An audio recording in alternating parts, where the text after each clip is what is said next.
Okay, looks like we're live. Make sure everything's working. Looks like my mic is working. See a few of you are in the chat. Let me know if you don't hear me, I guess. Also let me know if you hear any background noise. My young kitten is running around making a bunch of noise, but I have a feeling it might not really get picked up by the mic. But if it does, I can shut my door. So let me know if that becomes an issue. But all right, welcome everybody. Doing a bit of a special stream here today, a bit different than some of our usual ones where we kind of have a little bit more of a scatter shot of different topics. We're really just going to be going super deep on one topic in particular, my favorite topic, and at least in terms of investing, which is to say that we're going to be diving deep on F&G annuities in life. Jeff, hey, see you in the chat. Welcome. Glad that you could make it. I'm sure you would have watched it one way or the other after the fact, but nice to see that you're here live. And yeah, as I was saying, we're really going to be going deep. In many ways, we're going to be going so deep on so many different layers of it that I'm kind of like fearful that I'm not actually going to cover all of the things I want to cover because we'll just see. It's like there's like so many different layers of it, and I didn't exactly write a script or something. I never really do. But anyway, here's my portfolio right up front. As you can see, we will at least cover that as kind of normal since it is kind of relevant to the topic. F&G is now approximately 20% of my portfolio. We've really stepped up the ownership. We were already kind of stepping up the ownership. That's kind of the funny thing about this, the turmoil, I guess we could call it, that it's been going through here through the start of this year, year to date. It was kind of started off the year going up, much like a lot of the markets, and then it started to kind of move down a little bit. And even as it was just kind of coming down from this little peak period here, it was still kind of around in the 40s range. I was already doing a lot of more research into the company just because the new annual report had been coming out. And I had been trying to dive a little bit deeper as I do kind of each year. I tend to try to go a little bit deeper each time. And I was already really starting to get more bullish. That's the thing. It's like I was already looking at it and being like, you know what? I think I'm underestimating the growth potential here. And really, that perspective comes largely from kind of the split, I would say, in the two different types of business that F&G has, which is to say it's retail business versus its institutional business. Let me look this here. I mean, the presentation that I have this presentation came out in December or November. So it's a little bit old. I don't think they have a more recent one in terms of these types of presentations that they put out. They'll probably put one out somewhat soon. Which we've gone through this presentation in some of my other videos or streams covering F&G, but we'll definitely cover some of the details in here before. Just kind of like a quick reminder of their product lines. They have retail annuities, including fixed index annuities, which is one of the main reasons that we like them is that they're focused primarily on fixed annuities, which gives you a more predictable set of cash flows for your future liabilities, which means that you can therefore more predictably invest in specific types of assets with specific durations to kind of match that. There's kind of multiple ways to look at investing in annuity companies, which is you can do this fixed approach, which gives you more predictability. And then you can also do a more variable approach, which sometimes can be more profitable and can also give you a little bit more flexibility in that profitability in different rate environments. But in my opinion, it's less predictable. So it's kind of like a mix between those two factors, depending on like which side of the annuity business you want to be in. Then it is also worth noting that they specifically categorize it as the retail annuity space, as opposed to the more institutional space. So they are focused on selling to individuals. And they also have registered index linked annuities. Now these it's worth noting, are index linked annuities. So it kind of makes them similar to the FIAs in the fact that they're indexed. And the fact that they're calling them index means that they credit to, an increase to the account based off of some performance of an index. Most often than not, it's like the S&P 500, but technically it can be a variety of different indexes. And registered index linked means it's more specifically tied to a registered index. So that specifically would be something like the S&P 500, or in terms of a specific vehicle of it, like an ETF. These ones are not necessarily fixed, so it's kind of like a hybrid across the two categories that we like, which is the fixed aspect. But also we do like the index aspect of it. And the reason why we like the index aspect of it is because that actually creates a kind of a counter effect depending on different types of environments. So like, for example, fixed index annuities can perform better during rising rates, and then like once rising rates have plateaued in particular, in those types of environments. And then registered index linked annuities, on the other hand, do better in lowering rate environments, and when rates have kind of troughed at kind of like a lower point type of environment. So they're kind of counter cyclical in terms of those two categories, which is why it's nice that they're kind of dual focus on those two categories, because it actually means that they can do well in multiple types of environments. Then they also do multi-year guarantee annuities, which these are a more immediate fixed annuities, which is just a separate category, but it's definitely a lesser focus for them. In fact, when they talk about it in their calls, they definitely speak about the MIGAs as being more of a selective approach in their sales, which has more to do with pricing, because I believe they said that these are less profitable for them, so they tend to do less of them and really only do them when they find more profitable avenues to take an approach with them.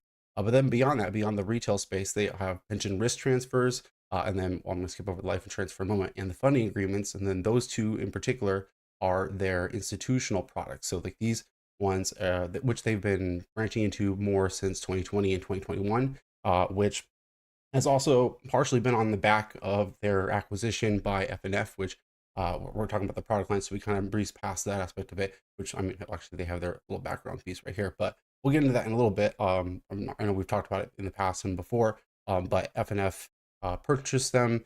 Well, they started owning a significant ownership of their equity back in like 2018, 2019, and then at the end of 2019, they made an agreement, which then they publicly announced at the start of 2020 that they were going to purchase them in full acquisition, which they did. And then they kind of incubated them essentially for about a 2-year period or so. Then at the end of 2022, when they went public, then again with 15% of their shares. So FNF still owns about 85% of the ownership structure, or I should say it was about 85% before really the last couple of weeks. So I think that they're still basically going to own approximately that, give or take a percentage point, because they did do the dilution event, but then they also FNF stepped in and made some purchases there. But we'll hopefully get to some of those details later. Like I said, I'm hoping to cover like basically everything about the company here today. So getting into that. But pension risk transfers and the funding agreements, it's especially interesting talking about them, because these institutional products, which they've been kind of branching into, are some pretty large and or growing markets. Like the funding agreements is a pretty large space, not growing as fast, but it's a very large space that they have a very tiny market share within. So it gives them opportunities to get more share within that. What these provide for them is a little bit of a different dynamic relative to annuities, where you have to pay out specific payments based off of a certain years of upfront payments, which often means that essentially the asset and duration and the liability durations for the annuities is a little bit shorter, whereas the funding agreements is a much longer term duration, which essentially gives them much more flexibility in terms of the types of assets that they can take on to match those liabilities. And then likewise with pension risk transfers, they're not quite as long as funding agreements in terms of the duration, but still quite long, and also a little bit more life contingent, which means that there's potentially a larger there's potentially a larger amount of liability payments based on the total life of the person that has the pension,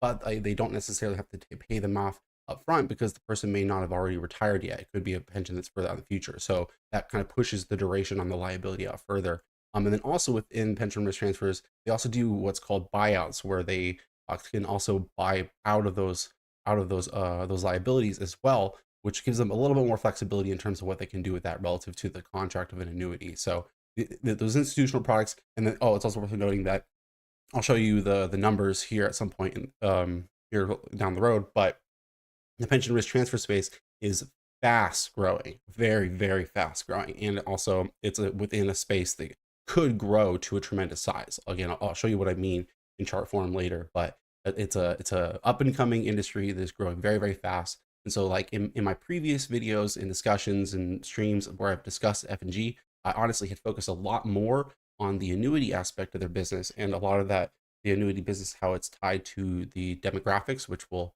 still talk about a little bit more of that again here today, because that's still in play, like that still matters to their business. But in many ways, we've kind of moved through a decent portion of that thesis, and so I'm now starting to focus on what's the essentially the next part of their growth process. Again, that part of their business is still, it's not over. Really, like the boomers are still retiring. Our retired population as a percentage of the total population is still growing for the next like couple of years or so. But as a percentage of the total population here in the U.S., it is essentially peaking sometime between now and 2030, probably. And then at that point, the percent as a percentage of the population, it's gonna stay flattish to start to move downward a little bit. But when I say move downward, I mean like we're talking about basis points here. But then it's worth noting that obviously the total population is still growing at that point. So the absolute numbers of total seniors will still continue to grow, despite the fact that as a percentage, it's essentially how we'll have peaked. So that's why I say is like it's not like this is something to worry about. It's not like, oh, that means the pool of people is starting to disappear or something. It's like no. It's still gonna take decades before that would be a problem. But the point is like the extra tailwind to growth that the growth in the boomer retirement population has provided has essentially kind of peaked, or is in its peaking points right about now, and for the next year or two maybe. Um, and then at that point, like I said, is like I was really starting to think about what is the institutional products that they've gotten into, what is that going to provide to their potential sales going forward? Because in my previous discussions, I honestly had not addressed those part of the businesses as much. And so I've really been looking a lot into that. And like I said, we'll show more of those details here in the future. Let's see. I'm not trying to remember how much more of this in particular I actually wanted to show. We might come back here to reference aspects of it. I mean, they're showing um, those aspects of the business and how that actually relates to the growth right here, as you can sort of see. This is actually showing by their sales channels, not necessarily by the products specifically. That's why they're showing the banker, broker, dealer, and agent, which we'll get into some of the details related to that too. So I like they show that here, at least in dollar form, because I'm really going to talk about those aspects more in terms of the people and the entities. But they do show the PRT and the funding agreements here as a portion of those sales, because they consider that both a product and a sales channel. So it kind of fits here. So you can see that that has grown to a pretty significant portion of their business. And the point is, I do suspect that that could become an even bigger portion of their business 5 to 10 years down the road. So we'll get in, like I said, get into that further going forward. Right, move past from this. Let's see, what do I want to get into first? Might talk about we might talk about management first. Maybe, or no. Let's go to the 10K.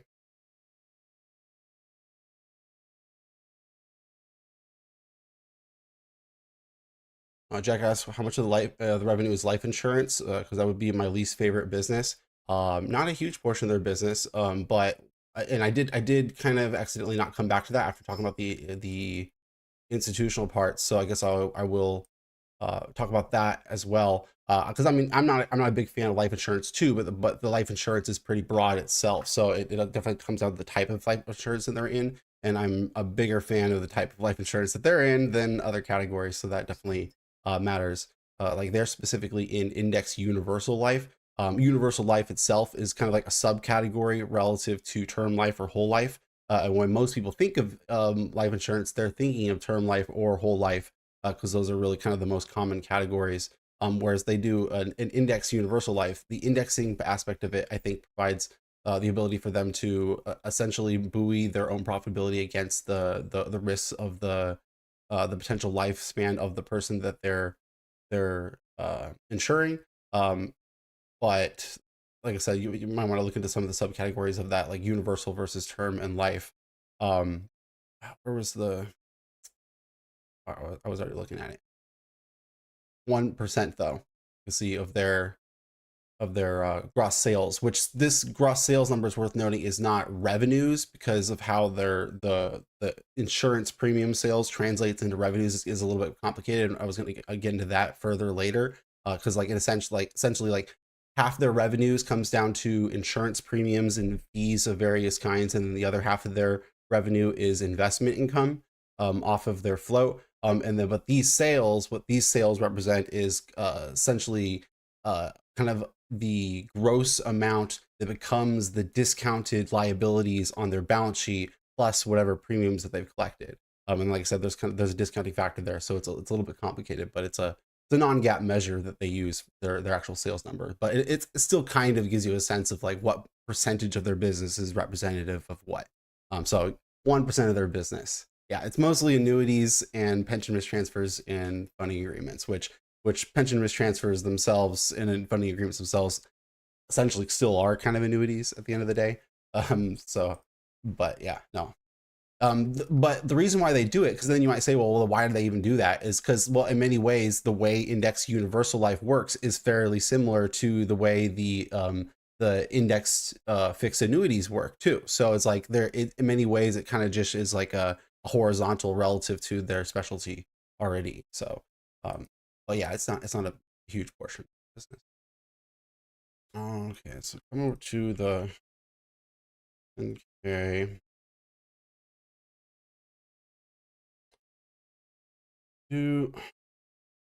Founded in 1959, leading provider insurance solutions are mission to help people turn their aspirations into reality. Approximately 731,000 policyholders and approximately 115,000 plan participants. Now, that's one thing that they started showing in their recent documentation is the actual pension plan participants, which they had it in some of the previous documentations, but it wasn't as mentioned as often or as forefront. So I didn't quite notice it before, but now I've been able to pick up that, which has really helped in my analysis of where they're at with the pension liabilities, which, like I said, I'll show you some charts on later.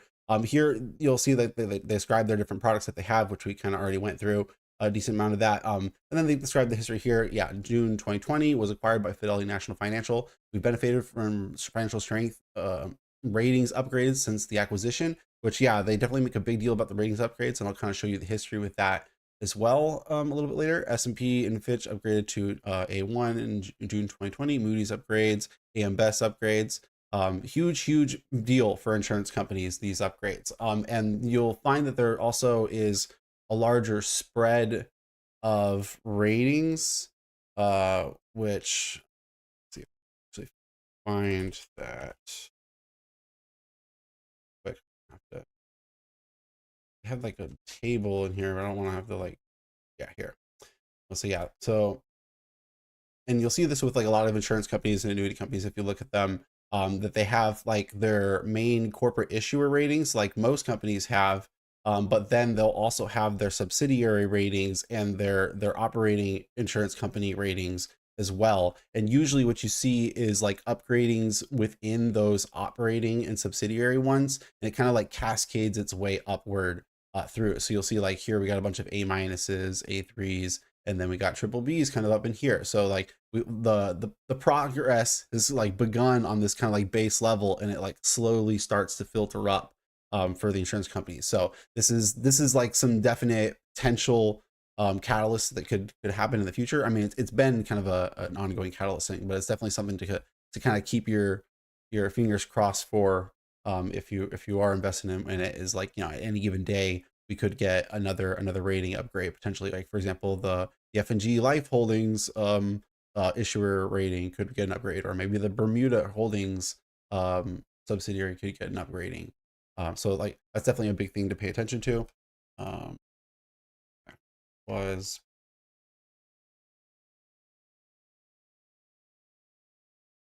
sort of want to go through like the whole 10K, but not like word for word. Just sort of want to breeze through a whole lot of details on it, though. That's kind of the difficult part here. Another thing that they pay attention to a lot is the ratings of their portfolio, which we'll get into more details of that when we actually get to the portfolio section. So then getting through covering the history further, on December 1st, 2022 is when FNF distributed 15% of the common stocks. That's when it like actually had its IPO is not really exactly the right word. Like I said, it's a distribution, but it became public once more, 15%. So still 85 or between 80 and 90, like I said, the exact percentage, I'm not 100% sure where we're at right now as of this day, but somewhere between 80 to 85% or so of the company is owned by FNF. still to this day. And that means, you know, it's very important that you probably have an understanding of FNF too. Definitely should not really go investing in this company probably unless you at least know what's going on with FNF. I would probably recommend listening to their earnings calls as well, because essentially it is a controlled company. You know, it's like the CEO is working at the pleasure of the board of FNF. In fact, there's a lot of overlap there too. We'll get to that here in a moment. Let me read those last few comments I missed from Jack here. Well, PRT would be for the company, whereas annuity would be for the retirement plan recipient, right? Yes and no. You're taking on PRT from a company, but you're still have an obligation to the participant. And from my understanding, on a legal level, there it's kind of like a dual obligation. Like the company can't actually shed their legal liability to the company. They've essentially just layered on multiple obligations and liabilities from the company that's taking on the PRT obligations. Um, Transfer pension risk from company annuitize the retiree's income is annuitize is the word you're looking for. If this stock is 60 tomorrow, are you selling? No, no. If this stock was 100 tomorrow, I would sell, but no. And that's not because I think its fair value is 100. It's worth noting. I think its fair value probably is like around 65-ish or so. But the point is I would not sell unless I was actually getting a significant amount of that future value, because of my beliefs about the growth potentials and the management's ability to and likelihood to capture on those growth potentials. So that's my view on that. Low float is probably keeping this company out of indexes, which is a good thing. Yeah, I'm definitely not griping on the fact that it's a low float company, controlled company, relatively new company. The variety of reasons it's not going to be in the indexes super quickly, and allows me to collect, so I'm fine on that. A little risk of corporate rating from Fidelity. No, yes, that's definitely always a potential. I would say you have to, like I said, that's why you should definitely pay attention to all the details of it. And like I said, we're going to cover some of the small ways in which there is like some cross dealings that, I mean, I have no issues with it. I look at it as like it says, you'll see here is like, first of all, like you have to understand everything about Fidelity, which I mean, well, I guess we'll hop over and start talking about that a little bit now, because might as well get into those details. Like I said, I did before we hopped into the 10K. I was like, well, do I want to talk about management first? That was kind of where I was already headed a little bit, but it kind of becomes a part of it. And if you're talking about FG's management, in my opinion, Fidelity's management is included. Like these are essentially the real bosses of the company. So like you need to understand what's going on with Fidelity to at least to a certain minimal extent. Like I'm invested in Fidelity. I mean, I used to be this Fidelity at one point was my number one position, and now it's one of my smaller positions. But I still kind of keep a token investment in them, and I actually don't think Fidelity itself is like a great value right now. They're kind of about fair value-ish in my opinion, but it kind of depends on how you account for FG's value in it too, to a certain extent. So that's where things get a little bit complicated. It doesn't get me excited. Jack says that a quarter of Fidelity's market cap is FG stock. Sure, but it's, I think thinking of it as stock is kind of a misleading way of thinking about it. It's a consolidated part of their business. Like when they report it, they just report it like it's a segment of their business. Again, that was what it was before they distributed that 15%. And so essentially it's like that 15% is just the minority interest that they're carrying on that balance sheet. And then that becomes the ownership of other people. Like I said, it's like there's definitely reasons to be concerned about the governance structure, because yeah, like you essentially are at the beck and whim of FNF, which then, like I said, then you look to the actions of the people in FNF, because so many of the people in FNF have tied themselves in financially to FG. So I think it's like there's reasons to have those concerns, but I think they've alleviated those concerns through their own actions. For example, like it was like William Foley, the second here, who is the director of FNF, is also the head director of FG. Where's thoughts? Raymond Quirk, I believe Raymond Quirk is also on the board. Let me just pull them both up so I can look at them side by side.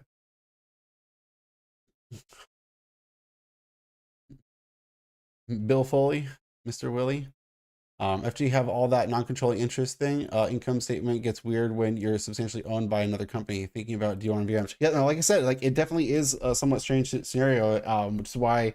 And I've kind of mentioned this whenever I've talked about FG a lot on my streams and stuff, and I definitely think like when I've said that before, a lot of people have not really taken those comments that seriously. When I've said, "Oh, you should pay attention to FNF. Oh, you should pay attention to FNF." Like I've said it many times. I definitely get a feeling that a lot of people probably have said, "Oh yeah, that makes sense," but probably haven't actually like done that much looking at FNF. I mean, like I said, I don't think there's a concern there, but it's just definitely one of those things where it's like if you're trying to do your due diligence, you need to for sure um have a sense of that.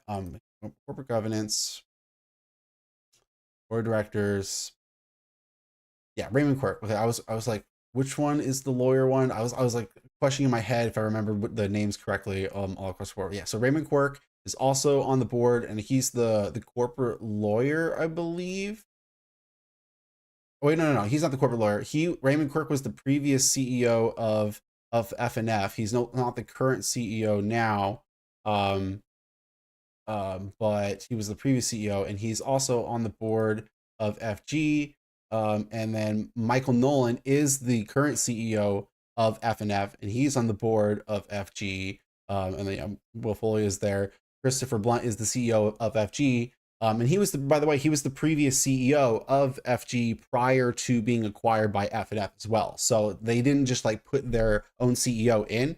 In fact, I did actually pull the original announcement they made for the acquisition here, for when they actually announced it, and they actually talks very specifically about how their great respect they have for Chris Blunt, FG's president and CEO, and said by the then FNF CEO Raymond Quirk. Like I said, that was the previous CEO of FNF. Um, so it's definitely they're tied up in the board. All these guys have, their ownerships of it. William Foley doesn't even pay himself a salary. He literally just has the shares he got himself from FG and is just riding on that portion of it business. Which it's worth noting though, technically, like that, while that is a significant portion of shares, it's not a significant portion of William Foley's wealth, because he owns such a significant portion of Fidelity, and so many other businesses and various other things. He's a very successful guy. So it's not a huge portion of his personal wealth.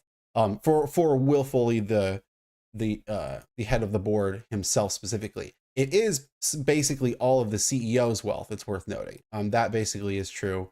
It is a significant portion of Selena Wang Doka, who's one of the other directors on that. And this is worth noting, like, if you didn't already kind of sort of notice, this board is kind of a small board. It's not actually a very large board compared to most corporate boards, and that's because it is owned by FNF. They don't actually have to follow all the same rules that like, you don't have to have all the same levels of independent members of the board as you do, because of the fact that it's majority owned by FNF. So it's like, in a way, it's like this board of FG is like a specialized sub board within FNF, like I said, because like you should think of FG as a segment within FNF. Like that's essentially how I think of it. That's how I thought of it when they first did the distribution. I was like, oh, they're doing this distribution, and it kind of creates a dynamic where you can essentially get more exposure to this segment of the business if that's what you like. And if you kind of kick it in terms of like the actual what happened with their history, as I said, is like they acquired the company in 2020, and then between 2020 and 2022, they basically doubled FG's business, but they didn't really get recognition for it within their market cap. And so I think they were like, well, why don't we try to make it go public? And it's worth noting that the valuation that they made FG go public at was pretty close to the valuation at which they purchased it at too. So they had basically incubated the business, kind of doubled it operationally, and then were getting nothing in terms of equity. They put it out on the market at that value, and then it doubled within a year.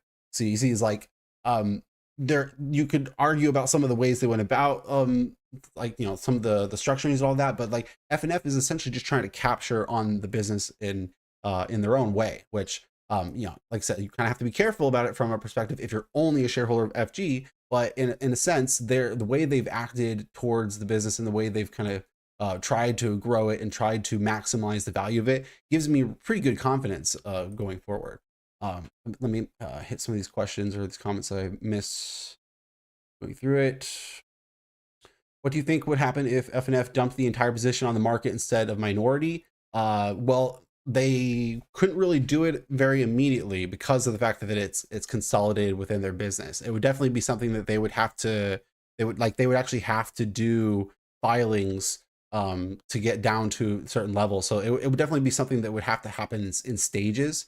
And they've given zero indication of that within their calls. In fact, they've given the opposite of it. They seem to be pretty pleased with that. And it's worth noting that they just snagged up 3.5 million shares in the dilution. They actually literally just increased their ownership of FNF this week, or of FG this week.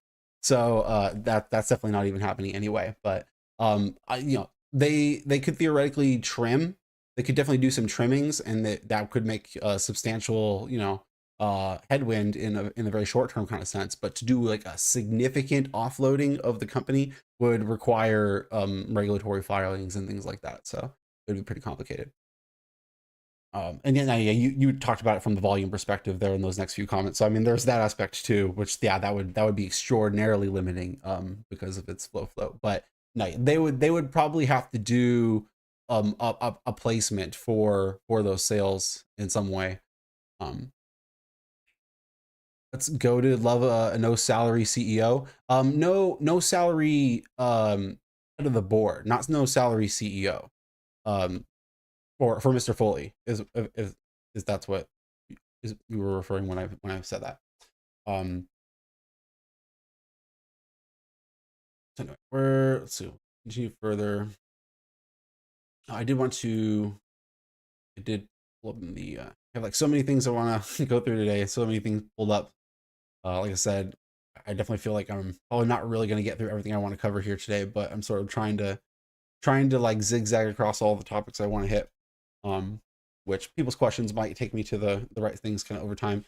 Like here's the current insider ownership, or well, I say current, it's actually like a year old. Well, we got the new proxy statement here at some point in the near future, and technically you could look up more accurate numbers for a few of these guys. Mr. Chris Blunt has obviously upped his stake by 10, 20, 30,000 shares, whatever he's up to. It 30,000 now, is that what he's up to? Yeah. He's made his purchases recently last week. Yeah, and then Philly National Financial made their increase as well. But then there's a few other people that have made some changes as well. Selena made some purchases this week as well, and then Lena sold some last fall/winter, I believe. And then obviously these guys, some of them would have been delivered shares as well. But yeah, so 1.1 million out of the total 2.2, 2.3 of all directors. That's relative to at this point in time it was like 125 million shares or so. So it kind of gives you a sense of it. It's like a little bit less than 1% that Mr. Foley has of the total business. And then, like I said, I think it's like maybe 5% of his wealth. I mean, that might be generous. It might actually be like 1% of his wealth. I don't know, but something like that. Mr. Blunt, investable open market buying or planned open market buying that they did this week in response to the stock, which I mean, you should have seen it in the chat in the Discord. It's like we were celebrating and buying behind him, holding the line.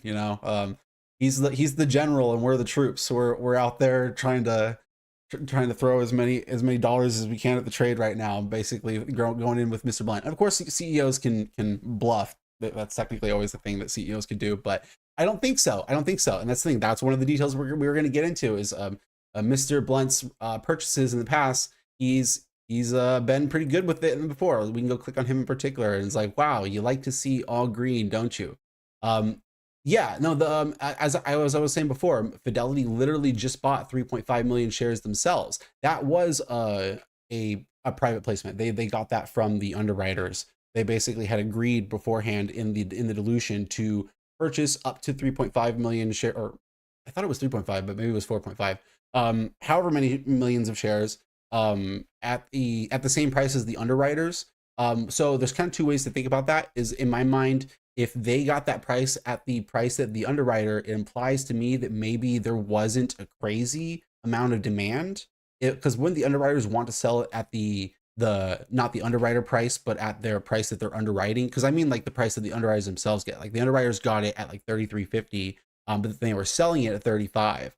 But if FNF was allowed to get their chunk at 33.50 as well, then it kind of implies to me that the underwriters weren't able to sell at 35. So it's worth noting that that is, if I'm understanding the implication there, that's kind of a somewhat bearish factor, I would say, if they weren't really able to sell them all out to the FG, all the FG out to all the other potential customers at a great premium, so to speak. But it does speak well to FNF because it shows that FNF totally wants to increase their ownership stake. You know, like they actually had to put money down on that. So it's like it's one of those things where it's like, okay, do I trust the expertise of all the other investment banks that could have been buying or not buying, or do I trust the number one insider to the company, which is FNF? And so it's like one of those things where it's like, okay, you know, you can take it or leave it. There's kind of a bearish take there, and there's kind of a bullish take there, I would say, in terms of the fact that Fidelity did essentially max out their agreed potential buy. And then this thing, it was a potential buy. Like they didn't agree to do it no matter what. They agreed to potentially buy up to that amount, and it specifically said that. So it's one of those things where you can take it, like I said, as the fact that they weren't able to sell all of them at 35 as kind of a bearish thing, but Fidelity still stepped up to the plate. And stepping up to the plate also was Mr. Blunt 3 times within a week, and Doka Wang herself as well within a week. And then like I said, going into Mr. Blunt, it's not a huge portion of his total ownership. Like he basically increased his ownership by like 3% this week or something like that. It wasn't like a massive increase, but nonetheless, it's good and well timed, and he's done really good with it before. Those last comments there. Jack, unless they could guarantee that 4.5 million shares, it feels so weird from Jeff. It feels so weird that for a company to buy back more of a segment of their business they already own. I guess the statement is that they own 87% of whatever instead of 85. Somewhere in there. Like I said, like I don't know where the number is today, but it's somewhere in that range. You know, they're between 80 and 90. You know, I think it's still close to 85 essentially, if I had guess, but I'm not sure. Maybe they restricted those from sale. No, I don't think they did restrict it from sale. From the wording of it, it made it sound like they were saying that they would backstop the sale, but they were giving themselves the option to backstop the sale. But they said that they would be willing to maybe do that at that price. Like I said, you can go read the filing yourself. Maybe I kind of read it a little bit weirdly. I don't know. But like that's kind of how I read it. I don't think their ownership stake increased substantially because of the dilution. Yeah, exactly. That's the way I was reading. It's like, to me, I think they roughly balance each other out. So I think they're still basically around 85, but it's in that range, give or take. And us, yes, no, yes, and us. We were all turning over our couch cushions to pick up as many shares as we could this week. Or at least I certainly was, metaphorically doing that, moving money around my accounts as much as I could. Those things, like, obviously I could have sold a whole bunch of other positions to do it. And I'll give you a hint. I did actually make a small trim to one position that it was just a low confidence small position, that cough Skyworks. Not that I think Skyworks is full of value. Like I said, like it's just a low confidence position, and I actually was like trying to move just small amounts of money around. And I did actually make a small discretionary, non-valuation based cut, slightly, just a small one. I cut it in half, and it was already one of my smallest positions, to kind of get there. But yeah, so interesting thing. So let me go to look at the other details about Mr. Blunt, since we're already kind of on that subject. Where do I have so many things? Okay, here. So here's a chart of FG going back to the IPO, and those red bars are Mr. Blunt's purchases. Okay, and the purchases are also in size. The height of them. Oh wait, no. Never mind. I thought I had it set up so that it was both size and. Yeah, no, okay, never mind. Ignore the height of it, but also you can see like there is the numbers, which shows the price to book it was at. So I have kind of the pricing. I thought I had the size of the shares as well as the price to book, but I think the graph screwed up and it made the height of it and the label both the price to book, when I meant it to be like the height of it was the amount of shares and then the label at the price to book, but whatever. Point is, I have that and other information here beside I'm going to show you. But point is, I just kind of wanted to show you the timing of his purchases. So you can see he's like, one, he made several purchases right out the gate when it first IPO'd in that kind of first month or so. But then he made several more purchases when we started getting the decline going into the kind of regional banking crisis that was kind of in this time frame right here, which was kind of like the first real decline of the stock. It kind of IPO'd in the 20 and it kind of stayed in 20-25 range for a little while, and then boom, suddenly we were down in like 15-20 range, right? And by the way, my first original video about FG did actually kind of come out somewhere around that time. Like, you know, it was kind of luck of the draw. Like I was already planning on making a video of it because the IPO had happened and I was kind of excited about the opportunities. But then we had the banking crisis, which kind of brought the price down, which just kind of made it a reasonably good time to bring excitement to it.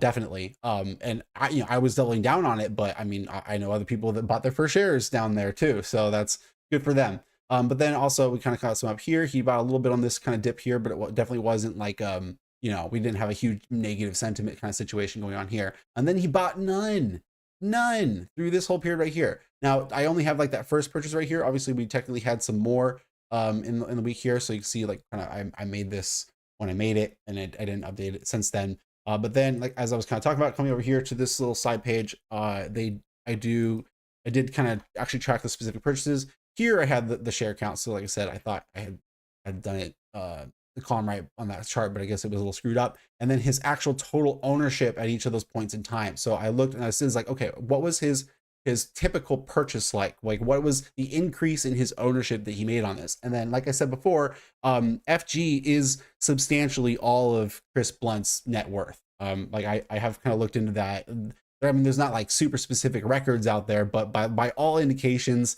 he wasn't like some super wealthy guy prior to having this position. It's like maybe he's got a house, maybe he's got a couple houses, but like it's FG and then maybe whatever like personal residential properties he's got probably is basically his wealth. So it's like, you know, that if we see substantial increases on this, it means that, you know, this is what he's doing. This is really what he's got. So a median about 2.8% of an increase across all his purchases. And then I also looked, by the way, at the price to book. I was like, well, I want to kind of know what's the kind of pricing he buys at. Now, obviously, I could have looked at PE ratios, but I think that like from the CEO's perspective, it's like, first of all, we're thinking like on an insurance company, a financial company, a bank company operator, who isn't like a big valuation guy necessarily. Like he knows financials because he's in insurance, but is not necessarily like an equity valuation guy, right? So like I'm thinking that he's probably actually more likely to think in price to book terms. That's a pretty kind of classic simple way to think about these companies. So I was like, price to book is probably, I think, maybe the most like getting in his head. How would he think about the value of the company? He might literally actually think about the book value. So I looked at that median 1.11 price to book, which where are we right now? Where are we right now? I know when I made that little table, we were still a little bit above it, but we weren't very far above it. But I mean, and it's a trailing, by the way. There's no like, it's not a forward thing or anything like that. So we're at 1.13 right now, is where we're currently at. It's worth noting that over the entire time of this series, it says on average we traded at 1.49. Way up here we were north of 2. So pretty solid on that front. And then coming back over to that table, one of the other things I was looking at is I looked at the trailing 12 months forward sales growth or revenue growth for the company from that point in time. So he's the operator, right? He's the CEO. I was thinking, it's like, he's making these purchases. He knows what kind of opportunities he thinks he has in front of him for the next year, right? When he makes these purchases, I was thinking, it's like, okay, well, what actually happened over that next year? What is actually what happened after he made this purchase the next year forward? And so this is what we end up with. Obviously, you see several of them are the same. That's because they kind of happen roughly at approximately the same time. But the median forward trailing 12 months sales growth or revenue growth for the company from Chris Blunt's purchases has been about 55%. So, wow, magnifico. I love it. That's great. Obviously, it's not a huge sample size, and there's correlation, causation, and all that. It's like it happened all at the same time as kind of the general rise. Its initial rise is like, you know, there's a lot of arguments you can make about that not necessarily being meaningful, but nonetheless, just take a look at it. Take a look at his record. It's like, what has his purchases usually been like in the past? It's like, one, he hasn't been selling. He has not ever sold a share yet since being public. I don't know what he did in previous iterations of the company or whatever, exactly what he on at those stages of it, but still pretty good. And then, yeah, like I said, he seems to buy at a pretty reasonable valuation. 1.1 price to book is pretty reasonable in terms of thinking about financials. If you think the financial has growth, right? Like typically you want to buy below book if it's a financial company and the book is like representative of its actual investments, and there's zero growth to the company, then its fair value should be about price to book one. Like that actually sort of makes sense for like depository financials.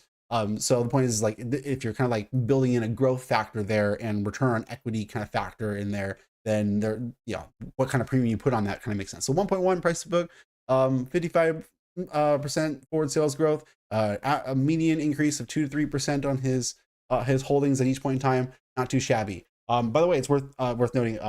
I myself have increased my share ownership. I think about 86% since the start of the year. And I'm not necessarily done. So I say double down. I'm not.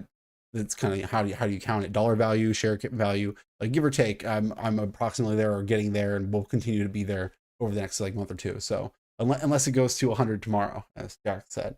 And Jack also commented on that. Unless the book value is a bunch of toxic derivatives like most banks. No, I mean, you definitely have to kind of do some sort of thinking about it. But I mean, even if you think through a lot of those things, I find that for banks, it's not necessarily the most terrible measure of the world. Like I don't like book value for most industries, but there are a few exceptions to them. And like, I prefer like a tangible book value is technically better, but I don't think that's actually great necessarily all the times. It's kind of a case by case basis.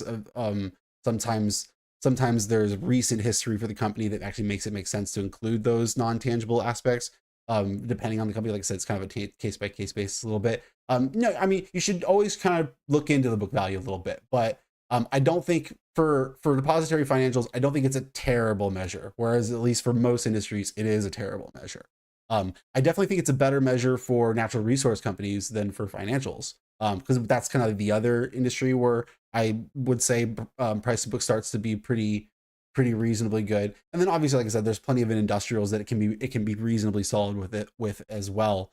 Like I said, it's really just a very case by case metric to use. But anyway, I'm defending the book value usage because we're definitely going to use book value a little bit later when we're looking at comparables, because I do think it's a reasonably good measure to use somewhat for comparables as well. It's not the only one in that case. We'll be looking at PE ratios then too. But either way, moving on from this detail here, let's actually look. We're still kind of on the management, so let's continue with that. I'm not going to go through like all these little things here, but I do have like all the board members, all the management. I've kind of like taken the little like the paragraphs that they have like on the website or in the filings, where it's like here's your little introductory paragraph to them, and I've run a bunch of metrics on their salaries, their vested equities and stuff, like measuring all sorts of stuff like that. I'm not really going to get into all the details of that stuff, but the point is like I definitely have like analyzed their compensation packages to a pretty high degree, trying to think about like what I think of it. And I do think, I mean, they're very highly incentivized by equity packages at this company for sure, but I do think that they do a pretty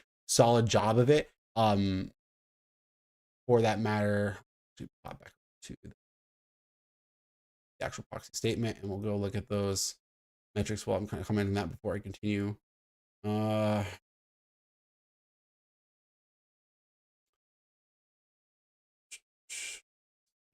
Metrics.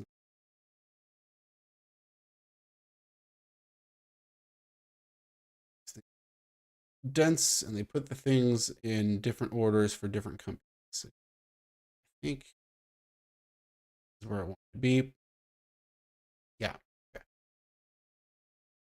Okay. Have the percentages up here or further down probably.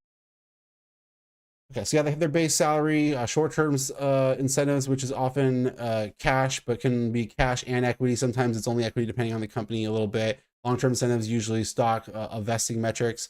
Oftentimes you'll have different metrics that they have to hit for the short-term incentives versus long-term incentives, which I find for FG is kind of interesting. They use the same metrics sales and adjusted net earnings, excluding SIE, available to common shareholders.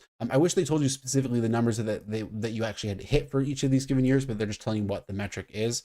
And then they also include 20% for just all these little like fuzzy whatever things: drive engagement, grow our reach, modernize. It's like whatever. There's probably some internal metrics for that, but a lot of companies will have like a 10 to 20% weighting to some kind of garbage like that. Frankly, it's like I wish it was all just sales and net earnings growth. It is worth noting, adjusted net earnings excluding SIE, which is like mark to market type stuff, is not per share, right? So it's not the greatest, I would say, because in fact you could argue that this incentivizes dilution to a certain extent, or at least it certainly doesn't disincentivize it, right? That's the one thing there. Not an ROE metric. Maybe like an ROE metric could be good here. Like I said, these are not terrible, but it's worth noting that that's kind of the metrics there. And then the long-term incentives that they actually use the same metrics that they use for their short-term ones, but they have it on like a 3-year vesting schedule, where it's like at the time of the grant you were granted a 3-year vesting schedule for your package, and then at each year, whether or not you hit the short-term target for that specific year decides whether or not you get the long-term target as well. So it's like it still sort of works, because it sort of means that you have to like wait for your 3rd year vesting of the long-term package on metrics that you don't even have for the 3rd year until you get to the 3rd year. But I will say it's definitely not the most amazing incentive structure compared to some other companies. Like I said, it's not a bad one either, but it's definitely like not necessarily the greatest. I do like the fact that it's very focused on sales, because a lot of financial companies are not as focused on those growth aspects of it. But like I said, it's focused on a profitability aspect of sales, but it's not necessarily focused on, it's not as protective of shareholder value. Now, like I said, we kind of already covered the fact that they have significant insider ownership, and they do give them those significant stock packages as well. They can, cascades and increases that ownership over time. So it's not necessarily something to worry about, because they're kind of be aligned with you as long as they're not massively selling themselves. But nonetheless, those metrics are not like shareholder oriented necessarily. They are growth oriented, but not necessarily super shareholder oriented. So coming back over to that one, let's look here. One thing I did for as many of the management team as I could, starting here with Chris Bryant, is I went back through, I looked online on their LinkedIn's or other websites that I could find them on, to try to, and also whatever records was written in those like fluffy paragraphs you have in the reports that come out for them, to like find out what companies they worked for in the past, for how many years they worked for. And a lot of people, will talk about that as like, oh, assessing management. And it's something I spent a lot of time last year doing, was trying to like get better and more objective about assessing management. And I haven't done this for too many other companies since I did it for FG and FNF, because honestly, it was very time consuming. And so, but nonetheless, I did do it pretty thoroughly for FG and FNF, which is that I went back through, I looked at all of their previous records. I tried to look at for which companies that they worked for in the past that were public, or which ones that weren't even public, but maybe still have some filings online. And then I went and looked through other filings, and then tried to match certain metrics, certain financial metrics relative to the tenure that they were at the company. And I wanted to do this as well for like the segments they worked for, but that was very hard to do in most cases. There were some selective cases where you could do a little bit of that, but oftentimes you really only could do it on a corporate level. So it's worth knowing that that's only so good. But now, to give you kind of example of why I'm bringing that up, is like, prior to working for FG, Chris Blunt actually worked for Blackstone Insurance Solutions, which is going to be relevant later as well, because that's another kind of related entity to FG, which creates some strategic advantages in my opinion, but also some interesting corporate crossovers with where people should be aware of and maybe think about. But I think creates strategic advantages. But anyway, the point is, he was previously the CEO of the insurance solutions arm within Blackstone. So that's like a specific segment within Blackstone. So what I did is, like, I went back, I checked it. I was like, okay, well, how many years did he have that position? And then we'll see, like, could we look at to see what kind of revenue growth that they had over that time frame, as a total company, but also within the subcategory he was in, if they had it. And like I said, the insurance solution segment, I could at least do that for. for him, but maybe some other companies not as much. Looking at their operating income growth, the net income growth, EPS growth, free cash flow growth, asset growth, common equity growth, and share price growth. Like I like tried to look at as many metrics as I could to kind of like, and then tried to composite all these metrics in various ways to kind of come boil it down to one number to be like, okay, well, how good is this employee been at growing the company? And for Chris Blunt, like I said, I was able to do that because he did actually work for Blackstone prior to that, which is a public company. And so I could look at some details there. Prior to Blackstone, he also worked for New York Life Insurance Company, which is not public, but they did actually have a decent amount of documents on their website because they're an insurance company. And he was there for a total of what was this? Like 9 to 10 years in 3 different roles, and so I also was able to track some metrics for him as well. So like I said, it's a pretty in depth kind of way of trying to literally look at their track records, literally look at their track record and say like how good have they been both at the current company FG, but also at their previous roles at quote unquote creating shareholder value. And Chris Blunt in particular, I did find to be actually particularly impressive. Now, like I said, I did this for other people as well. The current president, John Currier, who worked for the Farm Bureau of Financial Services, which was not public, but and didn't really have much information I could get much on. But then he also worked for Aviva USA, which I was able to get at least a little bit of information on, but not very much. But most of his information came from working for FG. But luckily, at least he worked for FG for 8 to 9 years, so there was a lot of metrics to look at for him in particular. Then I did the same thing for Wendy Young, the CFO. Also basically really only had FG information. So unfortunately, you couldn't, like I said, it's harder to get some of the past information for them. But even when looking at FG, one thing I tried to do for them was to look at the pre the pre-acquisition FG versus the post-acquisition FG for those of the people that were there prior to that, because I think that kind of painted a different picture as well. It's like how good were you prior to FG getting like the huge boost up from FNF and then going public, because that kind of helped build a huge level to their skill.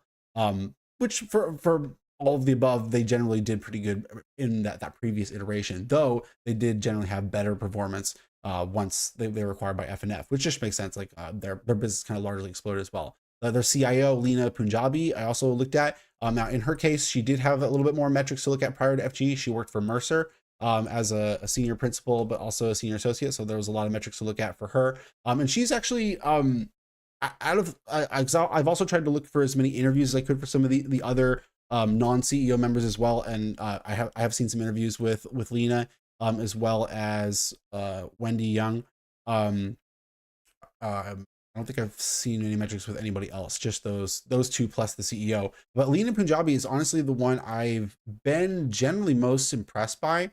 I mean, I don't work for the company, so I don't know what everyone's feelings about it, but like I kind of get the feeling like she's the one that really has the best understanding operationally of like all the different pieces of risk management in terms of all that. She's maybe a little bit weaker on the sales side of it, but like I really liked her, and so I'm a big I kind of felt like, ooh, she would maybe be a good person to go forward with the company if when Chris Blunt was to retire at some point in the future, hopefully not for a long time. Chris is 61, it's worth noting, or he was last year. He might be 62 now. So it's worth keep noting that it's not a spring chicken, but also not necessarily like super retirement age for a CEO either. CEOs tend to go a little bit later than that. But the point is, I really like Lena Punjabi. Maybe they would want somebody who's a little bit more sales oriented for the job, since that's a big aspect of the business. But nonetheless, I really liked her. And she's often on a lot of the earnings calls. So yeah, just kind of wanted to share my kind of thinking on that, and it's definitely something that I would maybe recommend people trying to kind of like take that into account when looking at companies in the future. Like a lot of people say, oh, you want to look into management, but I think a lot of people do a very kind of, I think it's very easy to just do a very surface level analysis of it. And I've done a lot of that myself in the past, where it's just like you read their little fluff paragraph, and it's like, oh, they work for this company for this many years, and they work for this company for this many years, and it's like, yep, that makes it, they sure sound experienced. And it's like, you can work for somewhere and not have gotten anything done, right? You know, it's like, it's one of those things where it's like, just because you work for somewhere doesn't mean you did anything. Maybe the company did well. Like, you know, even this analysis here, like I was only really able to analyze how the company did to a certain level, right? Like, who knows? Maybe they were riding on the backs of everybody else there. It's like, so it's like, yeah, it's a really hard thing to assess. So like, but nonetheless, trying to look at their past and maybe try to objectify it into metrics like I've done here. And then, like I said, I've done a lot of trying to crunch the numbers on their on compensation plans as well. It's like those are kind of two ways I found to try to objectively go about assessing management. Another thing I've done a lot of, but I'm not going to get into the details out here because it's still a little subjective, is that I really do like going through transcripts and word searching, build like a pool of words that you think show good like stewardship, good like shareholder care and things like that. Like you kind of like a pool of words like even things like just saying like your company, like referring to the company that they're managing as the shareholders company. Like if they're speaking to the shareholders in an earnings call and they're like, oh yeah, so we're really proud of what we've done with your company. Things like that. Is like the simple thing like the word your, like do it. I've done it now in a lot of earnings calls, just like word search for the word your, and you might find a word, a your in there or two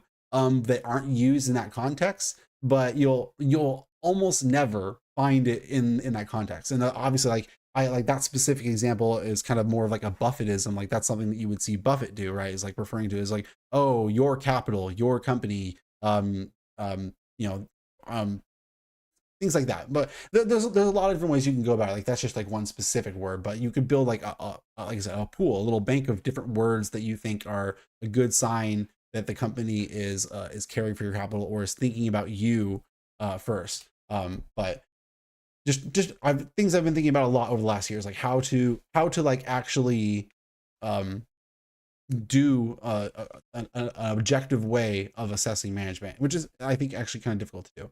So anyway, moving on, we did bring up Chris Blunt's previous work with Blackstone. That I kind of made a point of kind of pointing that out because that's very relevant to the business overall in some ways.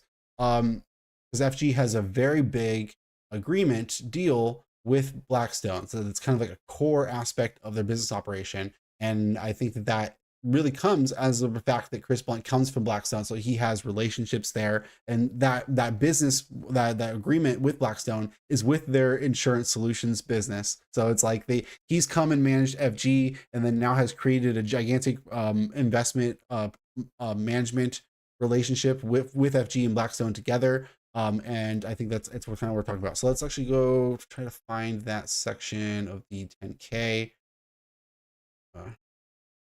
So we're skipping all over the place, but there's just so much to talk about. I even said it when I was kind of preparing for this. I was like, this stream might be long. I don't know. Maybe I have to do multiple aspects of it. Did I just get past it? This is yes. Okay. Yeah. This is the second here. Okay. Embrace the long term. Blah blah blah blah blah. Fluffy paragraph talking about their investment approach.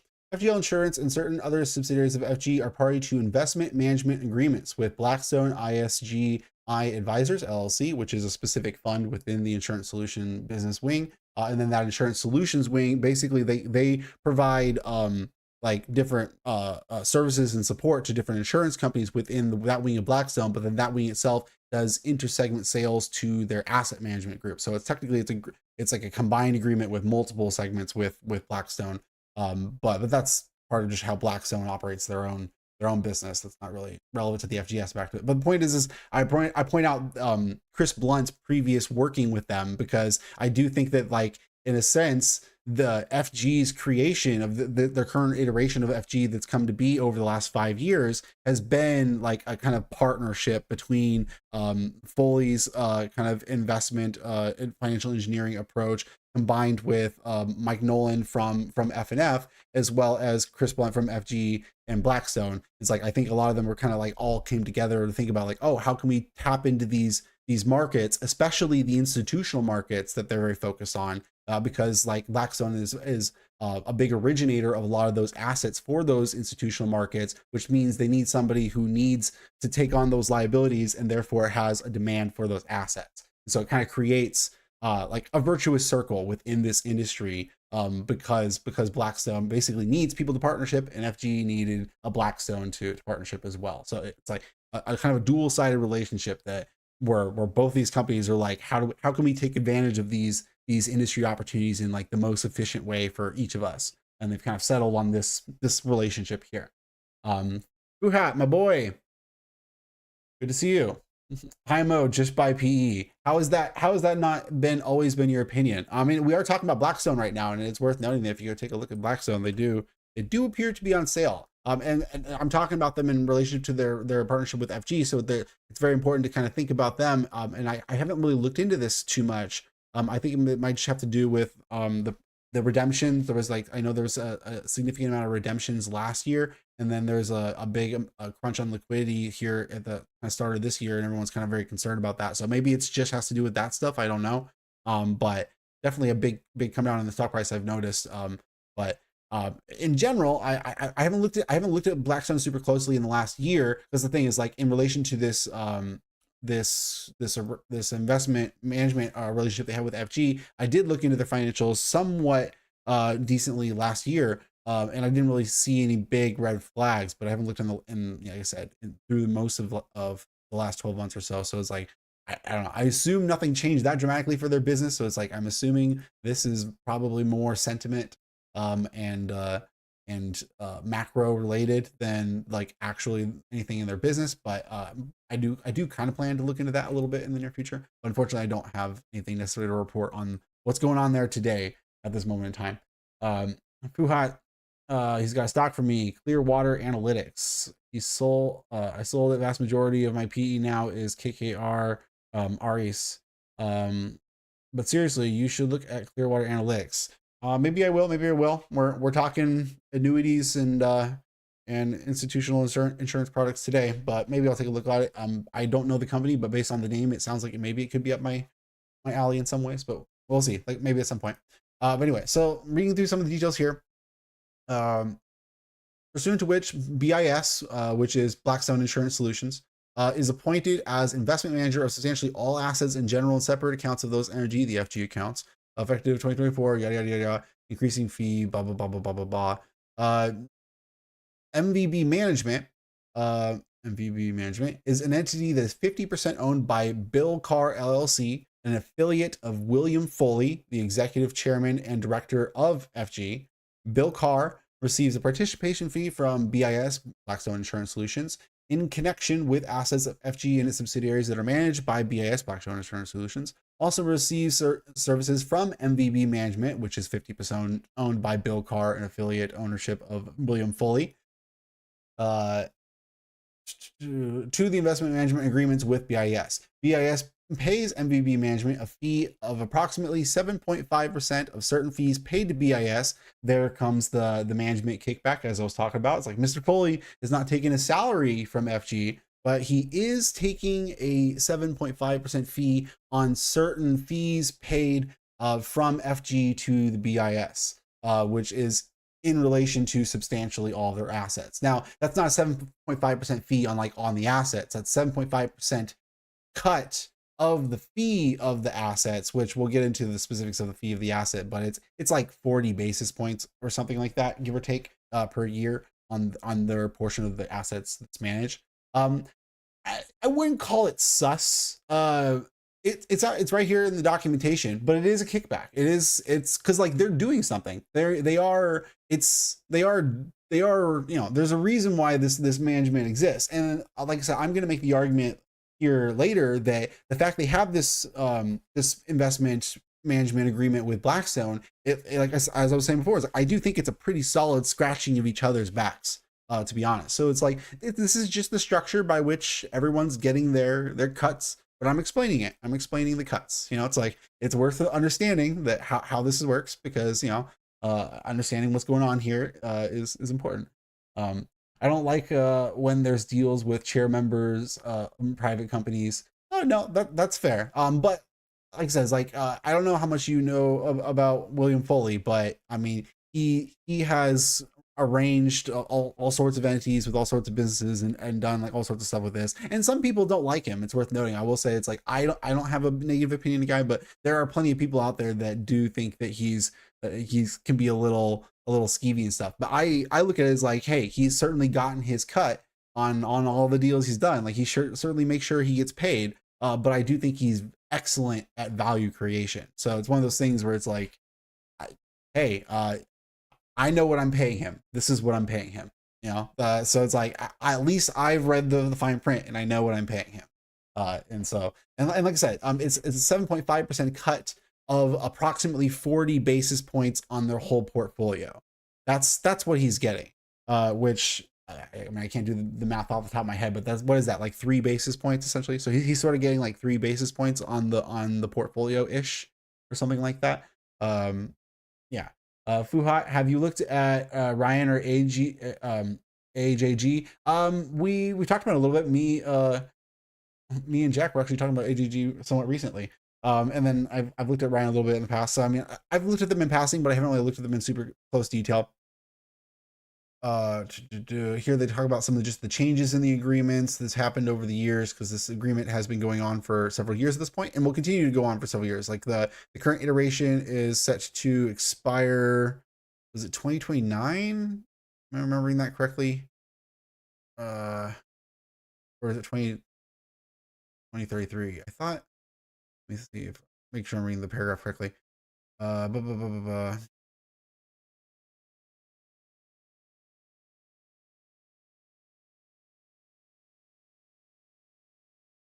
Yes, there's like a few ways in which the agreement could come to a close prior to that. But and it's honestly probably going to be re-ups prior to that too. That's the thing, is like they have continued to re-up that. But then here down in this paragraph below, it kind of explains like how the fees are assessed. It's 26 basis points for accounts up to 25 billion, and then it's 24 basis points for up to above that on 25 billion, and then 12 basis points further on 34 billion above that. And so on the current portfolio being managed, and then that's also for the assets that are being managed by Blackstone, which they tell us is not actually the whole portfolio.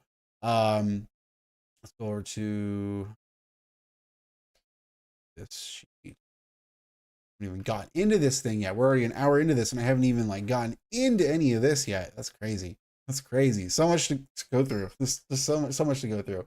It's like, and you know, just trying to get into all the details of it. But Blackstone down here, they've gone from about 90% of the portfolio managed down to around 80% of the portfolio managed over the last few years. So it's been a little bumpy, and I don't have the 2021 number here. We can see it went from 86% to don't know to 91% to 85 to 81% of the portfolio.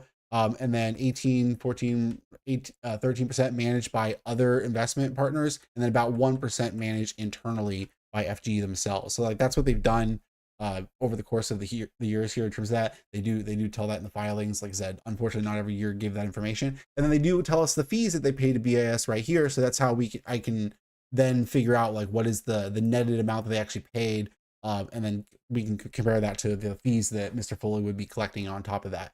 So it's like, yeah, he's getting his cut, but I'm not overly concerned about it. It's not like it's a gigantic thing. It's a relatively tiny amount. It's just people getting their cuts. And then Fuhat, Progressive Insurance is going to be nuts. Also, this boomer wave is going to be crazy for all these stock. Is going to be crazy. I mean, we're in the middle of the boomer wave already. So, oh, here, it was further down. Initial terms of the side letter is in 2029. At the end of any renewal period, we may, without prior notice, end it for unsatisfactory performance without cause, yada, yada, yada. So, but like I said, they'll probably re-up the agreement, assuming everything continues to go well. And then one thing I've done in relation to this is, like I said, I'm really trying to like look into every detail here. So I actually went and looked at Blackstone in particular. As I said, I did this about a year ago, so I don't have their 2024 numbers here. But I went and looked at both their total, I include like their total business, but also looking at their credit wing, which is where the insurance solutions is nestled within. Unfortunately, that's a subsegment within credit. So we can't look at like super specific financials there, but the point is I was like, let's look at the kind of broad over segment that's within, and like what portion of Blackstone's business is that? Is it a more profitable portion of their business? What are the inflows versus the outflows of that portion of their business, the realizations on their in their market activity, their management fees as a percentage of AUMs, profit margins of their distributable earnings relative to those totals or revenues, their assets, a whole bunch of metrics here. And in general, the greens are good, the reds are bad. So that should give you a sense of it. But I've kind of, I'm not gonna, like I said, I'm not gonna go into all the finer details of it, but I've looked pretty closely at Blackstone's credit wing to kind of get an idea of like just how big of a deal is this to Blackstone. Is this just like the side portion of their business relative to their asset management, or is this like, are they treating it like a core operation? Is it a disproportionately useful part and profitable part of their business? And in general, I come to the conclusion of yes. And then within that aspect, you can also take a look at like credits, not the assets. We want assets under management. Credits assets under management was like 300 and change billion of AUMs in 2023. So maybe it's like, I don't know, 350 if we want to make a guess at what it was in 2024, and then kind of comparing that to the amount of business that the FG has them managing, that ends up making it that like FG's management or FG's portfolio ends up being like 15 to 20% of Blackstone's credits AUMs. So it's a substantial portion of their business as well in that management sense too. So it's like, it looks to me, it's like you could make it, like I said, like if you're looking at their agreement here and the fee structure and all that, and especially obviously like the part about Foley, you might be like, oh, it looks like FG's maybe being taken advantage of here. But it also looks to me like FG, like Blackstone doesn't need FG, but it definitely would be a big deal for them to not treat that relationship well, I think. It's like, it's not like, it wouldn't be world ending for them by any stretch of the means. It's 15 to 20% of one segment of their business, or one, which is about a third of their total AUMs, right? So that 15 to 20% of 1/3 so of their total AUM. So it's, like I said, it's not a gigantic portion of their business, but in terms of, at least for the credit portion of their business, it's a big partnership for them. It's not like something where they can just take advantage, or I mean, obviously you can always just take advantage, but it's not something where it's over, they're going to be, where that would be an easy thing for them to just do and get away with. Anyway, those last few comments on what I said about the boomers there. Private credit still pulling up. The first boomers just turned 80, so I feel like you've got 10 years of it. No, well, like I said, my comments, it kind of depends on what you're thinking about, which portion of the boomer's life. Obviously, technically him bringing up a Progressive insurance, it kind of depends on like which type of insurance you're looking at, which years of the boomers matter to you the most. See, for me, I don't really care so much about the boomers once they're like well into their 80s. Like by that point, that's kind of like past the particular industry, sub-industries that I'm focused on, but technically there's other industries that are a little bit more focused on those later parts of life. Like I said, it also depends on the part of the business for FG you're talking about, because there's a difference between some of the more immediate annuities and the PRT and universal index life parts of their business too. So it's it's a mixture, but credit over and takes buyouts like next 10 years, not gonna lie. Also means the youngest boomer is 65, which is the prime target age for FG. True, but then that's at the younger end. So like I said, there's still boomerage going on. Like I said at the start of the stream, it's like we're not like through that demographic shift, but we're definitely well into the middle of it. So it's one of those things where it's like the reason why like I bring up that I'm kind of downplaying the demographic part of the story now isn't that it's not a part of the story. It's that in my mind, I'm not focused on this 5 years and this next 10 years. Also, I'm sort of also focused on like, what will the business be expecting for the 10 years after that, 10 years from now, right? Because that's going to be relevant to how I'm thinking about terminal multiples, right? If I literally held FG for the next 10 years and then I sold it 10 years from today, well, then it's not the next 10 years that matters to me. It's what the market will expect of the 10 years after that at that point in time, right? Like that's how terminal multiples work. Technically, there's all the cash flows you get in the short in the interim of that 10 years as well. But the point is like in terms of thinking about like the really long term of the business, I really am thinking of like literally the whole next 20 years, not just the next 5 to 10.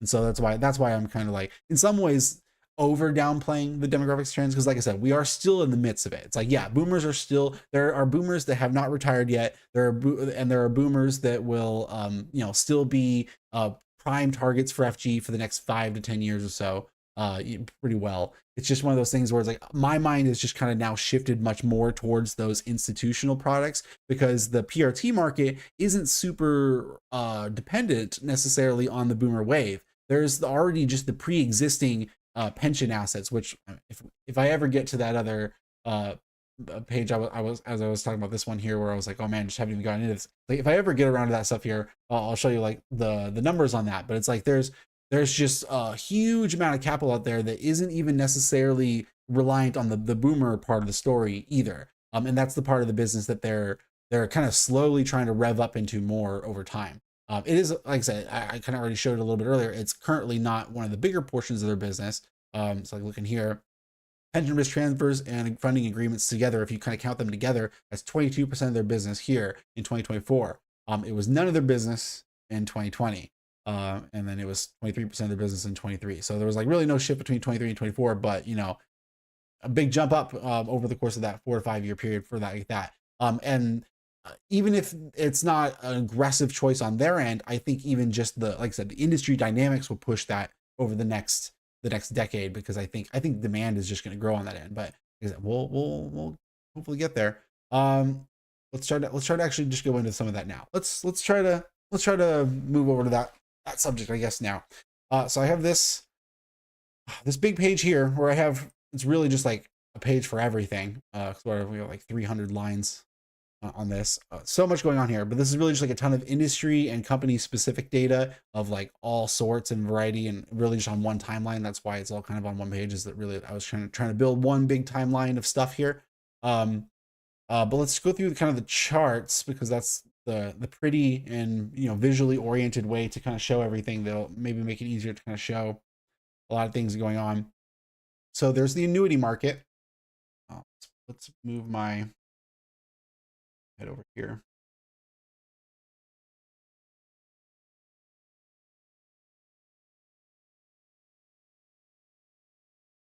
Coffee.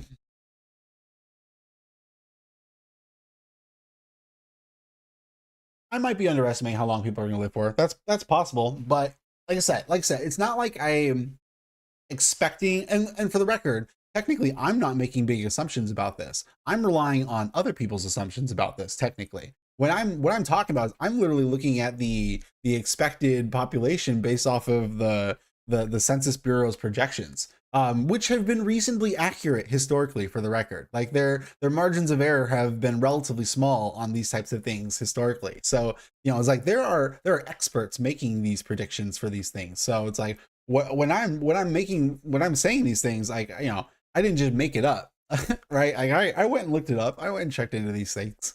So like, but it's worth noting, like, there are caveats to like how you count and how you assess the numbers here. But like, for example, here I've taken like by 5 years, there's like 2020 population, 2025, 2030, 2035, and 2040. Like I said, I'm looking at literally the next 15, 20 years or so, and thought about the different age groupings. Now I included the 10 years prior to 65, because it's like the people who are building capital and kind of preparing for retirement, and then the first 10 years into retirement. So it's like you could argue that definitely not like including maybe like into the closer to 80s is fine. But my argument for why I only included these particular groups, for the record, is that I think of it as that, like, if by 75 you haven't decided that you want to buy a retail annuity, you're probably not going to. You probably already have your other solutions that you've relied on that got you to 75, right? It's like you probably made your decisions by that point. So it's like this isn't necessarily like the people who could be using their products, because people could have bought the products and then aged into 75, 80 with the products. But this is the age ranges where I think people would be targeting for the new sales, so to speak. So I have 55 to 75 is basically what I put here, and then I have the absolute numbers of the population here, and then the percentage of the population relative to the expected total population of the United States. And now, like I said, reasonable error margins. There is an error margin of like give or take 1% on like the total US population, generally speaking. But the point is a pretty reasonable error margin for the most part. So the point is like as a percentage of the total population, we're kind of around the peaking point-ish now. It's arguable that peaking point could get extended out a few years because we're jumping 5 years at a time here, so we don't really see the exact peak point really. But that's as a percentage of the population. The absolute number is expected to theoretically peak closer to 2030 or something like that. And then it's actually expected to potentially have a small decline from that point on here. Then, like I said, though, that's not including the 75 to 80 people though. So the fact that the people who were 70 to 74 in 2030 then aged into the 80 range here, maybe that's the reason we're seeing the absolute number come down here. So it's like you do make a point that people will live longer. I'm focused more on a certain kind of like what I would expect is high likelihood sales, and this was just kind of me thinking through some of the populations of it. But the point is like we are expecting a pretty solid level off, and it is reasonably predictable. I mean, there are things that will affect this. You know, another COVID would affect this. Another immigration population wave would affect this. Some big changes to government support or legislation surrounding reproduction in any way. There's a million ways that could be apply could affect that, right? There's all sorts of things that could affect it. But point is like I do think nonetheless, like I said, it's like it's really the next 5 years or so. It's kind of like the rest of the real upward movement of the wave, and at that point it stops really being a tailwind. I wouldn't call it a headwind because like even if we saw these modest declines here, and see it modestly declines to 2035, but then by 2040 it comes back up again higher than 2035, but then lower than 2030. Again, just this 20-year grouping. So if you included another 5 years on either end of it, it could shift the way that number played out. But nonetheless, it really kind of stabilizes at that point there, which is fine. Stabilizing is fine too, because it's also worth noting it's not just the demographic changes that was a big aspect of the FG story. It was also the rate environments that was a big aspect of the story too. And you know, plenty of people argue about what's going to happen with that going forward, obviously. But I don't think we're really going back to like zero interest rate environments personally. I mean, I could be totally wrong about that, and it's totally possible that we're not going to have the same rates that we're at currently. Maybe they get cut in half even from where they currently are. In my opinion, that's really about as low as they're likely to go, is like maybe half from where they currently are, so to speak. That's my personal guess. Jeff one's in there. Oh, his first comment. Me drinking from my mug reminded me of but that's not my business Kermit T meme.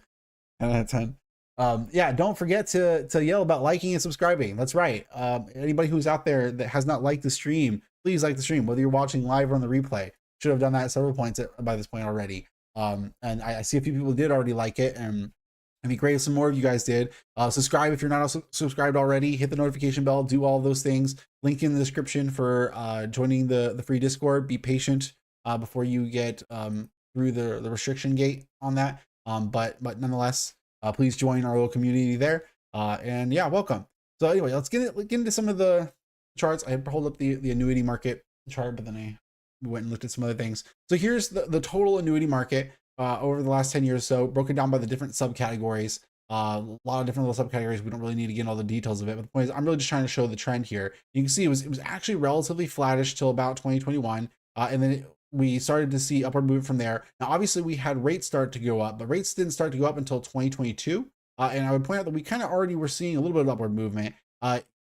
It's arguable about how you define the upward movement, though, because like 2021 is like it was at a higher point than any of these pre years here, but also not by a large margin. And so at that point, you can say that's more of just like an inflationary adjustment. Like if we these are dollar amounts. So technically, if we like inflation adjusted these to create like a real change over time, then that could be sort of what was happening in 2021. And then really it's for like the rate increases that we see the real explosion in the annuity space right here. Now it's worth noting, again, that kind of gets to the argument I was just making, where it's like, okay, well, what happens when rates come down? And it's like, well, we could see a squeeze of the market here to a certain extent, but I also would point out that we were in the kind of the zero rate environment during this period right here, and we still had this much right here. So if my argument is true that we're still going to kind of find some sort of middle ground as like a minimum for rates, then maybe we wouldn't go all the way down here. Maybe we would come to some sort of middle point. And then there's still, as I kind of pointed out before, kind of the inflationary adjustment, the fact that we increased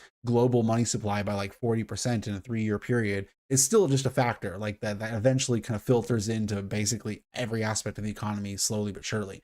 So some combination between real monetary adjustments and rate increases is really what you would say about what causes here. And then that is for sure explained on the rate increase aspect of it. If you're looking at, for example, the fixed category. So we have fixed immediate and fixed index, you can see have increased in their total sizing a little bit over here. Also fixed deferred, especially fixed deferred. Look at that. So it's like in the rate increase environments, those categories in particular became much larger portions of the total annuity space.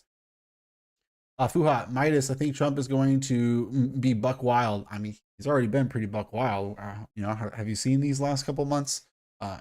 Yeah, I mean, we're a couple months into a 4-year period. I don't necessarily expect it to slow down anytime soon. We'll see what happens with that. But hey, it's entertaining. It's wild. It's crazy. It's entertaining. That's for sure. But no, now the one thing I will say about that is like, okay, so I'm caveating this growth a lot by saying, well, it could just be monetary debasement combined with rate increases, which they themselves maybe backpedaled it to a certain extent, but maybe not. It's like maybe our current rates is about where they will be for the next decade or so. That's actually essentially mostly my base case. Is like my base case is that rates aren't going to come down that much in total over the next decade. It's like we might see a little bit of downward movement over time, but like on an average basis, it's like I expect rates to maybe be like 50 basis points to 100 basis points lower 10 years from now on kind of like a smooth kind of movement on average over that whole 10-year period. Like that was sort of my base case assumption about rates for the record. I'm talking about the 10-year. So it's like, but everyone has their own assumption about what's going to happen with rates. But the point is, FG in particular does not focus on the entire annuity space. They focus on very specific subcategories. So it's like if we focus specifically on the products that they themselves focus on, then let's look at some of that there. Fuhat's got to go. Thanks, Fuhat. I figured you'd like this. I appreciate you showing up. Nice to see you in the stream as much as you've been here. Have a good day. But if we focus specifically on the subcategories that FG's focus on, you can see right here. I also put the scalings of these charts the same so that literally by just jumping between them, you can see the changeover quite literally. Same colors, same scaling on the x-axis. So you can see the fixed immediate, which includes their multi-year guarantee annuities, fixed index, which is the fixed index annuities main category, fixed deferred, which includes some of the other categories, and then RILA, which is the registered index linked category. So these are the 4 categories that all of their types of annuities fall into. And then here I would point out is that we still see like that kind of growth taking off in such a large way in 2021, 2022. But one I would point out is that the growth has been larger, that we're up at like 350 billion or so, up relative to like 150 billion. So like that's more than a doubling compared to like a 50% increase on this. So it's like those are the higher growth markets that they have been in. And then also I'd point out that they were on a little bit of a better upward trend prior to COVID. Now it wasn't a fast growth trend, but like coming up, this base point right up here is kind of like halfway between the 100 and 200. You can see it's kind of the same right here, but coming back over time, it gets much closer to just about 100 billion or so. So it's like it was much slower growth over this time frame, but that's better than the no growth that we were seeing here. And then, like I said, we could have inflation adjusted this, and that would have made it literally go down. Whereas at least if we inflation adjusted this, it at least would sort of be flat, right? So it's like at least there was not a real decline in this particular subcategories, and then they exploded relative to the overall market. The overall market grew, but the subcategories that they're specifically in have grown faster even within that. Now, like I said, this is just the annuity space. Let's look at the insurance. They're also insurance. This is insurance, the overall insurance markets, and by subcategories. You don't really see quite the same explosion upward in this space, partially because it's larger. It's just a bit of a larger space already, so a little bit less violent changes over in that way. And also we don't really have the same split off of fixed versus variable by categories. There is some aspects of that in here, but it's a little bit more mixed and more complex in that way. But then we can take a look at their targeted categories. Now I will say, reminding that as Jack had asked earlier, and we kind of mentioned, is that their life insurance is a very small portion of their business. And it's really not a growing portion of their business. Here you can see like the universal life is flat, and even in these kind of growing years, it's remained kind of flat. And then the index universal life, which is the specific product category within that category there. So I kind of showed that here. It does make up a larger portion of that subcategory, but this is the area that FG is focused on. It's really been kind of flat, but this is again like 1-2% of their sales. It's a very small portion of their business. And as I had mentioned earlier, the reason why I think they do it is well, kind of twofold. One is it's closely related to the indexed registered linked annuities and index fixed annuities. So it's like there's kind of crossover in terms of the expertise. So it's something that it's like a horizontal to a product that they're already good at. And then also within that, well, I'll kind of show that in a little bit later. If I'm remembering 100% correctly, they actually have a little bit of an outsized market share within this subcategory, if I'm remembering correctly as well. So it's like, I think it's just a category where they have a little bit of a competitive advantage, even though it's not a very growing market. And so it's just a profitable space for them to continue to operate within. Now, then there's also the institutional markets we were talking about. There's the funding agreement market and the PRT market. Here, I kind of combine them together on top of each other. They're really two totally separate things, but I kind of put them all together as just the institutional markets here for this stream. Now, the funding markets is larger, as you can see, and has been larger for a longer period of time, though it is growing pretty rapidly itself, as you can see over time.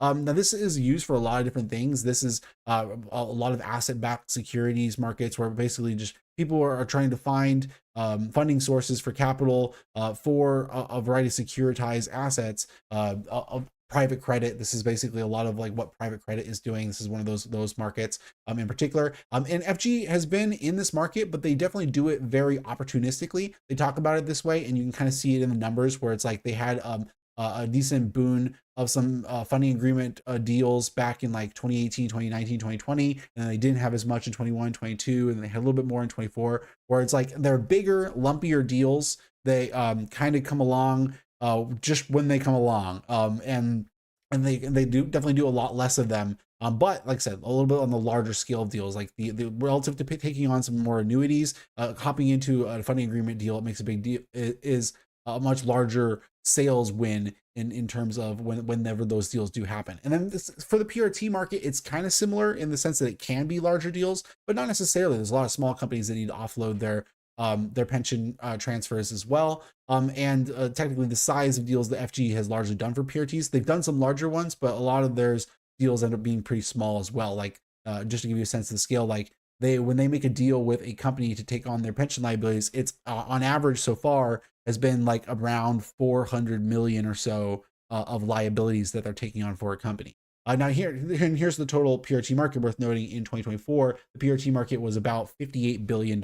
So there was about $58 billion worth of pension liabilities transferred from one corporation to a financial corporation. And like I said, that technically the liability is kind of like a dual obligated thing where the company technically still has an obligation to their pensioner, but there's now like a layered on liability where the transfer company is going to be able to pay back the corporation if they're unable to fund that. Now here on the chart, I also have like the labels here in the data when you're looking at the PRT market, it shows where some larger deals were for some of the years in from some big companies. And it's worth noting because back here in 2012, there's this big spike up for a PRT deal, and then it goes back to being a tiny little market again. Like literally, it's like $900 million in 2011. Then it's a $36 billion market in 2012. And then it's back to $3.8 billion in 2013. And then back to 8.6 billion in 2020. You can see what I mean. So it's like, and that's because GM and Verizon made some big deals apparently in 2012. And then we had Lockheed Martin and HP in 2021, IBM in 2022, AT&T made deals in 2023, Shell and Verizon in 2024. So it's like you can see like bigger corporations are really starting to hop on this. In fact, then I also have this article from S&P Global. This is from like a year ago, worth noting. So it's a little bit some old information, but it kind of gives you a sense of it. Like here are some of the other companies that were doing transactions. Athene Holdings, which Athene is owned by Apollo, which by the way, I would definitely recommend looking into Apollo because Apollo does a lot of the same stuff that FG does. But like I said, Athene does a lot of things that FG does, but they're a subsidiary wing within Apollo. And in fact, I would argue that like people have asked me about, like, oh well, is there acquisition potential for FG? And it's like, well, yeah, I mean there is, although I would argue that technically there's a big roadblock to that too, because they've already been acquired, right? They're already owned by FNF, right? It's one of those things where it's like, yes, they're a public company, but you have to remember they are already owned by another company. So it's like any acquisition that would be done by them would essentially be not really, it's not like a public small company being acquired by a big company. It's more like a big company selling its segment to another company, right? Like that's really what the transaction's more like. But here again in 2023, Athene had a largest deal done with AT&T. They also did a smaller deal with ATI. Here it's showing the dollar amounts, 8 billion, 1.5 billion, but it also shows the participant numbers. So 96,000 pensioners, 8.2 thousand pensioners for that one. Prudential did a deal with Public Service Electric and Gas, 2,000 pensioners. Unisys Corp, 12.5K. Federal Home Loan Bank of Des Moines, 3.2K. And then we did pass over F&G. F&G did one with Unisys for 12.5K. So just like showing different stuff like that. Jack, why did they even spin FG off in the first place? I did cover that a little bit earlier. I think you sort of have to read a little bit between the lines as to what happened.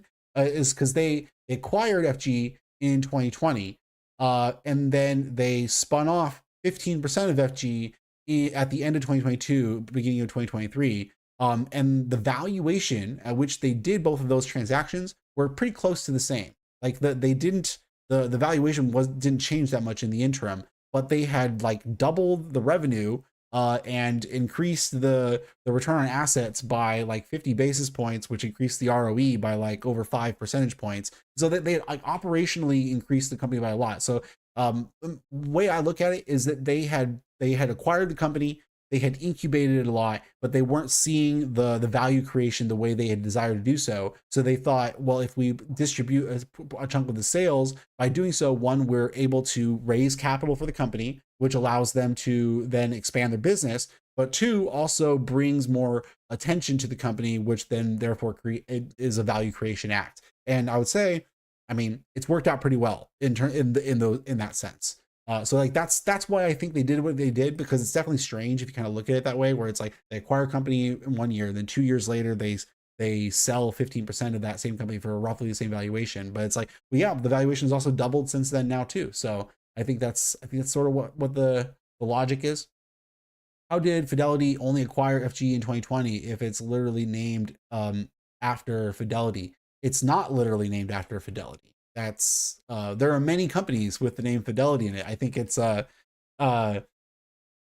somewhat just a coincidence that's the way it is, because a Fidelity and Guarantee insurance company has existed for a long time, and then Fidelity National Financial, well, I mean, it's also existed for a long time, but and I haven't looked into like the deep history. So it's possible that even like in the 70s or 80s, maybe they had some like crossover that I'm actually not even aware of potentially. But it's worth noting that there are many companies that have Fidelity in the name. So I think that that's actually just a coincidence.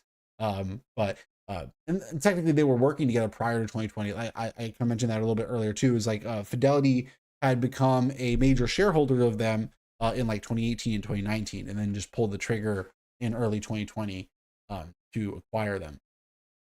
So anyway, coming back over to the info sheet where we're looking at that. So yeah, so you can see like this market is fast growing. This is a big growing market, right? And because like, you know, I showed like the fast growing of the specific targets within the annuity space that FG was focusing on, but compared to the total market, it wasn't growing as fast. So total market annuities, total market insurance, and then total market for those institutional products, very, very fast growing. And partially that has to do with the growth of private credit, as I was kind of mentioning a little bit before, and then also has to do with just the growing comfort of the PRT space. Now, because for example, coming over to this next slide here, I have PRT market assets and US consumer savings, and then also this yellow line in the background. So the PRT market assets, what this is the total pension assets that exist in corporate America, right? So like this is the blue. I wish I had changed the colors technically to make them both blue. So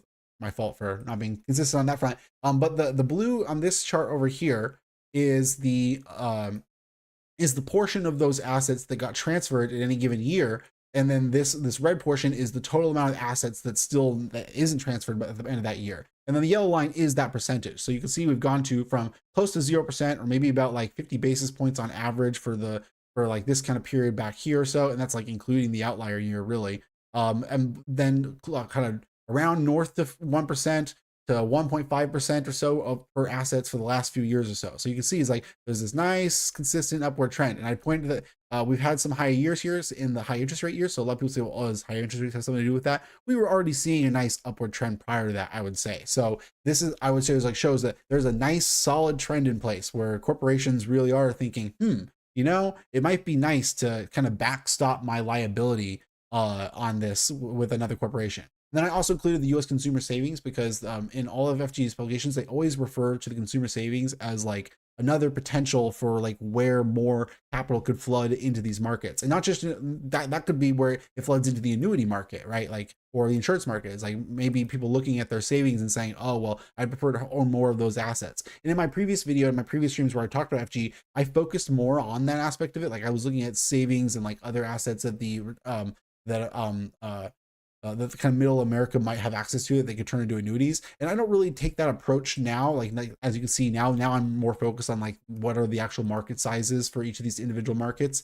And that's kind of like my approach to thinking about FG's potential now. But I still include it here because this is just what I'm going to call is like, these are untapped assets. These are essentially like other assets that could theoretically be converted into those other markets at some point or another. And like really the consumer savings one will never be emptied. Like you're going to have some sort of baseline savings level in some way. And it's true that the pensions, those could theoretically go to zero over time if people just moved away from pensions, but and towards just 401ks or whatever, or more or something. But the point is it's not necessarily going to go all the way away. But like I said, we can still see the upward movement in the trend towards those pension assets. So those are the markets. Now we can come over to like think about, okay, what are the actual sales that FG has specifically within those markets? But here, a little bit, it's a somewhat busy chart to look at. But here we have in the areas, don't focus us on the lines and just on the areas, we have all of their total sales here. In the blue, the index annuities, which includes this kind of brighter blue, but also the darker blue, can consider all one category. It's just the darker blue is below zero, so it's in the negative area.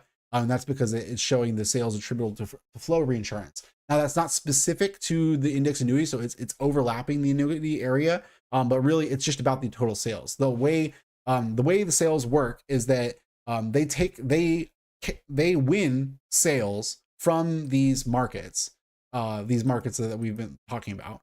And then that's that non-GAAP sales measure that they were reporting in their documents that isn't revenue. Like it's very, very different from the revenue numbers. That's why it's important to understand this, because like they say $15.3 billion in sales, but they don't have $15.3 billion in revenue, right? Like their revenue number is nowhere near that.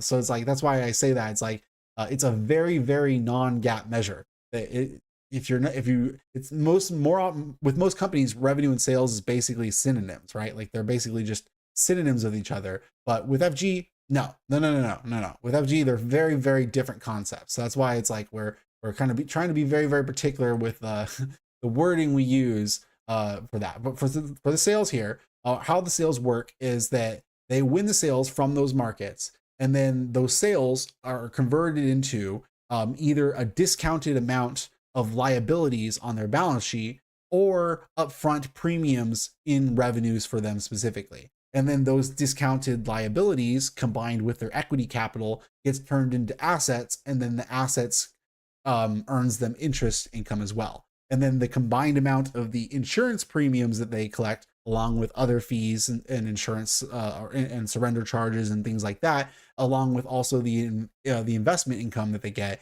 that is what ends up being their revenue.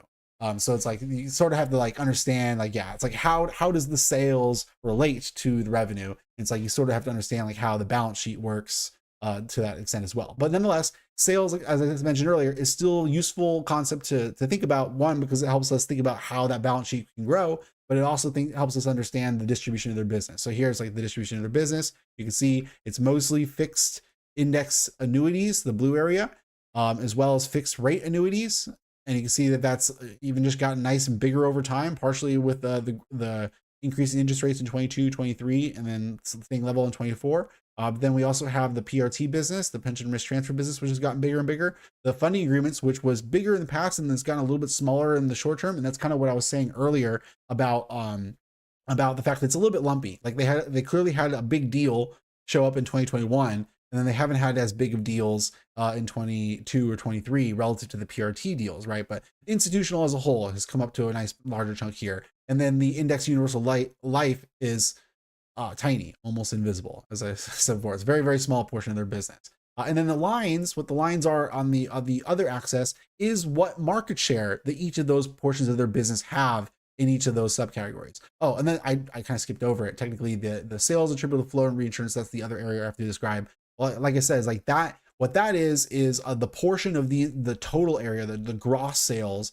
It's gross sales minus sales attributed to flow reinsurance turns into net sales. And then that net sales is the amount that either gets discounted onto their balance sheet or turned into immediate premiums up front. But then that means that this portion, the sales attributed to flow reinsurance, is essentially a portion of that gross sales that is not theirs. It's sent off to the reinsurance company, which is partners that they have that allows them to essentially capture a larger portion of their business in a larger portion of these gross sales, but not have to take all of those liabilities on their balance sheet. So essentially it allows them to essentially speed up their sales. They're like, look, we could make this next sale, but we would have to, it would encumber our balance sheet more to do so. So they can essentially be a little bit more capital light, as you can be as an insurance business, because insurance is very a capital intensive business. But the point is by using flow reinsurance, they're essentially allowing themselves to be less capital intensive and therefore expand their business faster.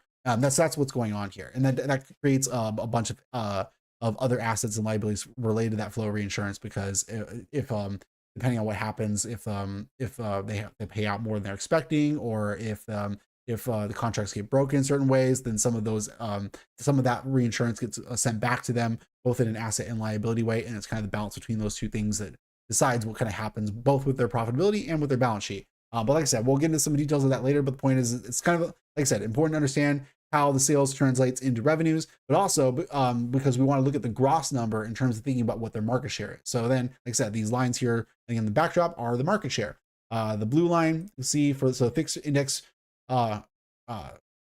annuities, they have literally about a 3.5% share. That share has been kind of flat to somewhat downish actually over these 5-year periods. So it went from like 4.3% down to 3.5%. So fixed index annuities is a growing portion of their business. As we saw, it's a growing market, but their market share has actually kind of been not great in that category. It hasn't collapsed, but it certainly hasn't grown. It's actually kind of come down a little bit. So it's something to kind of keep in mind in that category. But I think it's partially because of how fast it's grown. You know, it's like, it just means other players essentially captured that new business better than they did, is essentially what the implication you can take from that is. And then kind of from there, the red line is the fixed rate annuity. So those are not the index ones, but still fixed rate. Their market share has actually come up a little bit in that category, from middling ones to kind of low threes. So that it's actually kind of almost doubled their market share in that kind of time frame. It's actually pretty decent on that category. And that maybe has something to do with them just doing better and capturing that as the rate environment became more profitable for them. And maybe their relationships with FNF was more beneficial to that category. It's kind of hard to pick and choose like why some of these market shares did better than others on a relative basis. I'm kind of looking at all of them somewhat together. The IUL, as I had said before, it's a very tiny portion of their business, but they have a disproportionately large market share within that very tiny space. So it's a very, very tiny space. It's not really a growing space, but they have growing and high market share within it. So I think that's why they kind of stay within it, is that they seem to have some ability to specialize within that area, even though it's a tiny space that isn't really growing all that much. But then we have the funding agreements and PRT. Funding agreements, they're a very, very tiny share. As I said before, they had that lumpy 2021 where they were 1.5% of the market, but now they're like 50 basis points of the market in 2024. So very, very tiny share. And then the PRT market, they have gone from zero. They had zero of that business in 2020 to around 3% in 2021 to about 3.8% in 2024. So they have growing share within the PRT space. And then again, I would remind you that the PRT space is a huge untapped asset space within a pretty large, super fast growing market. And their market share is growing within that space as well. So, like I said, like now you can sort of maybe see like why I'm like really focusing in on the pension risk transfer aspect of their business, and because I really do think that there's some real potential for like kind of the next leg of growth for them in that category in particular. And then the black line is their overall. Black line is the overall market share across all of the categories within that. And they went from 1.2% in 2020 up to 2.1% in 2021 to 2.1% in 2022 to 2.1% in 23 to 2.2% in 2024. So you can see like they had a nice growth from 2020 to 2021, and then they've been kind of flat in terms of market share for the 2 years following that. And then we've had a little bit of market share growth in 2024. So they started to grow market share a little bit more in 2024 again. And again, these are within growing markets too. So like that's obviously they've grown their sales, but again, it's the share question within these growing markets. So like a lot of charts that we just looked at right there, but like I said, like that's I think a good way to really kind of grasp what's going on with these industries, B, how that relates to their sales, and then we kind of tapped into a little bit of how that converts into the revenues, which we're going to get into more detail further down here. So that's why I kind of wanted to lay that out. I'm now looking at some of these other, I just have like a bunch of other like random metrics and details about like kind of I try to focus on non-financial metrics to KPIs and stuff to think about like how good a business is doing, is like things that don't have dollar signs attached to them. The more metrics you can give me that don't have dollar signs attached to them, the better I will feel about the company, or at least my ability to kind of assess what's going on with the company, because I think it kind of gives you things that can't be fiddled with as much. It's like non-financial metrics. If you can give me like 10 years of a rate of change of like how many customers you have, how many stores you have, how many employees you have, things like that don't have dollar signs attached to them, it tells you a little bit about the growth of the operation of the business, detached from prices and inflation and things like that. So anyway, like as I was kind of talking about the ratings a little bit earlier, we have the S&P, Fitch, Moody's, and AM Best ratings. And we can see like how that's happened over time. We had multiple rating upgrades in 2020, a rating upgrade in 23, a rating upgrade in 24. Hopefully we can keep up that momentum going forward. Other metrics, top 5 firms percentage of channel sales. They've had pretty high concentrations in terms of like their partners, how big of their sales come to them from their biggest partners. 98% of their sales in 2021 came from their top 5 partner firms. 87% 22, 78% 23, 77% 24. So that's a trend we like to see, right? We want to see a little bit of a nice decentralization in terms of like where they're sourcing their sales from, so that if some relationship falls apart or something happens financially, that doesn't have as big of an impact on their growth going forward. Top 5 state concentrations in terms of like the policy holders. This one not as big of a deal in my opinion, but still something to pay attention to. Went from 41% in 2020 down to 38.7% in 2024. So a little bit of a downward move, but most of that downward move came in 1 year, and it's kind of been flat since then. It's worth noting that they do comment what those states are: Florida, California, Pennsylvania, Texas, Ohio. Those are high population states, and those are high population states that have disproportionately old populations, is what those all sound like they have in common to me. Now there's some ratings or rankings that they report from. I can't remember the name of the publication that ranks them, but it's some sort of insurance annuity company ranking publication, where they rank fixed index annuity industry ranking, the independent marketing organization channel ranking, which I haven't even gotten into the independent marketing organizations, but they in the annuity selling space, there is the way sales work is there's the people who provide the products like FG, and then there are agents that do the sales to the individuals. And there's this intermediary where there's an agent doing a lot of the sales, and those agents could be internal to the business, like they could be FG employees, they could be employees of a bank, they could be employees, they could be independent. There's independent agents that are operating their own annuity sales business. And then there's also marketing organizations, independent marketing organizations, where it's like basically large groupings of agents that have come together to essentially market the products together. And so that's what they're referring to when they're talking about the IMO channel, the independent marketing organization channel. And we're going to talk about that a little bit more here in a moment. So that's why I'm giving you the detail on that now, is because understanding that's actually kind of relevant to these non-financial metrics that shows the growth of their business, as I was talking about. But anyway, the ranking within that channel, it has gone from, over the last 4 years, fourth place to sixth place to fifth place in the fixed index annuity industry as a whole, from seventh place to eighth place to seventh place. And it's worth noting that I don't have the exact number for each of these years, but I know like in 2024, it was like 180 different firms that were selling fixed index annuities. So when it says seventh place, it's seventh place out of like 180. And it's not seventh place in market share, I don't think they're saying, because I think their ranking takes certain qualitative like customer satisfaction factors into account as well. So that's not market share, but their market share itself is probably relatively high out of that 180 as well. But the point is, just to clarify, that that's not what this is. It's like a ranking system of which are the best companies, you know, within that, right? So which takes market share into account, but it also takes like pricing and customer satisfaction, things like that. But the bank channel ranking, so it's selling through bank agents, 11th place in the most recent year versus 9th and 10th in years previously. Multi-year guarantee industry overall, 8th, 9th place, 7th, 6th place. The index universal life industry ranking, from 8th place to 6th place to 6th place. The PRT ranking, they only started in the most recent year with 8th place. Now you may say like, oh, who cares about these things? But the point is like, hey, it's something I can track over time. I only have 3 years right here, but 2025, I'll certainly check the documents and I'll see what happened with these. And if I start to see these things, you know, trailing downward at a precipitous rate, it might point to a qualitative decline in terms of their business compared to other companies within the same space, right? It's just other things to kind of think about, things that I kind of decided to track. I'm trying to track as many details as I could to kind of give me a hint of how good the momentum of their operations are. Now, like I said, I was breaking down those independent marketing organizations because that kind of led into this next part here, where I have their employee count here. But it notes to me that their employees are almost like, they're kind of like the core base of a network.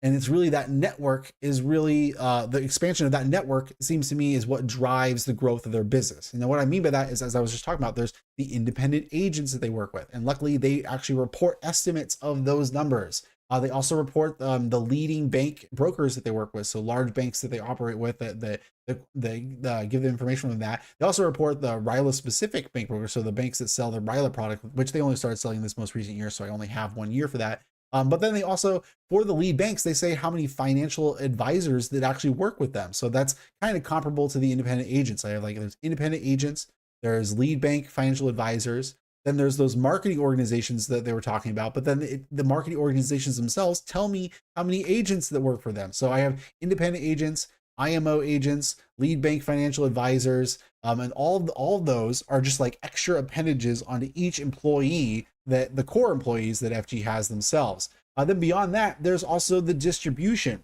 They also work with several companies. There's like 7 or 8 of them, distribution partners that they currently have, that they've taken significant ownership stakes within, which means, and then they report how many employees each of those distribution members have. So what I've reported here is the weighted distribution employees, which is essentially saying if I take their ownership stakes within those distribution companies, how many employees does that essentially add on to the system for them? And so like what I've done here is I've created like, how many other bodies, you know, does FG essentially have working for them, so to speak? Now, working for them is kind of a strong term, because not all of these people, they have other people that they have duties to than FG, other companies that are working with them as well. But the point is like, these are for each employee that FG has, how many other employees or workers out there are there that are essentially also providing potential leads for sales of their products? And it turns out it's a lot, right? Like on average over this 5-year period, FG has had like less than 1,000 employees. They have less than 1,400 right now.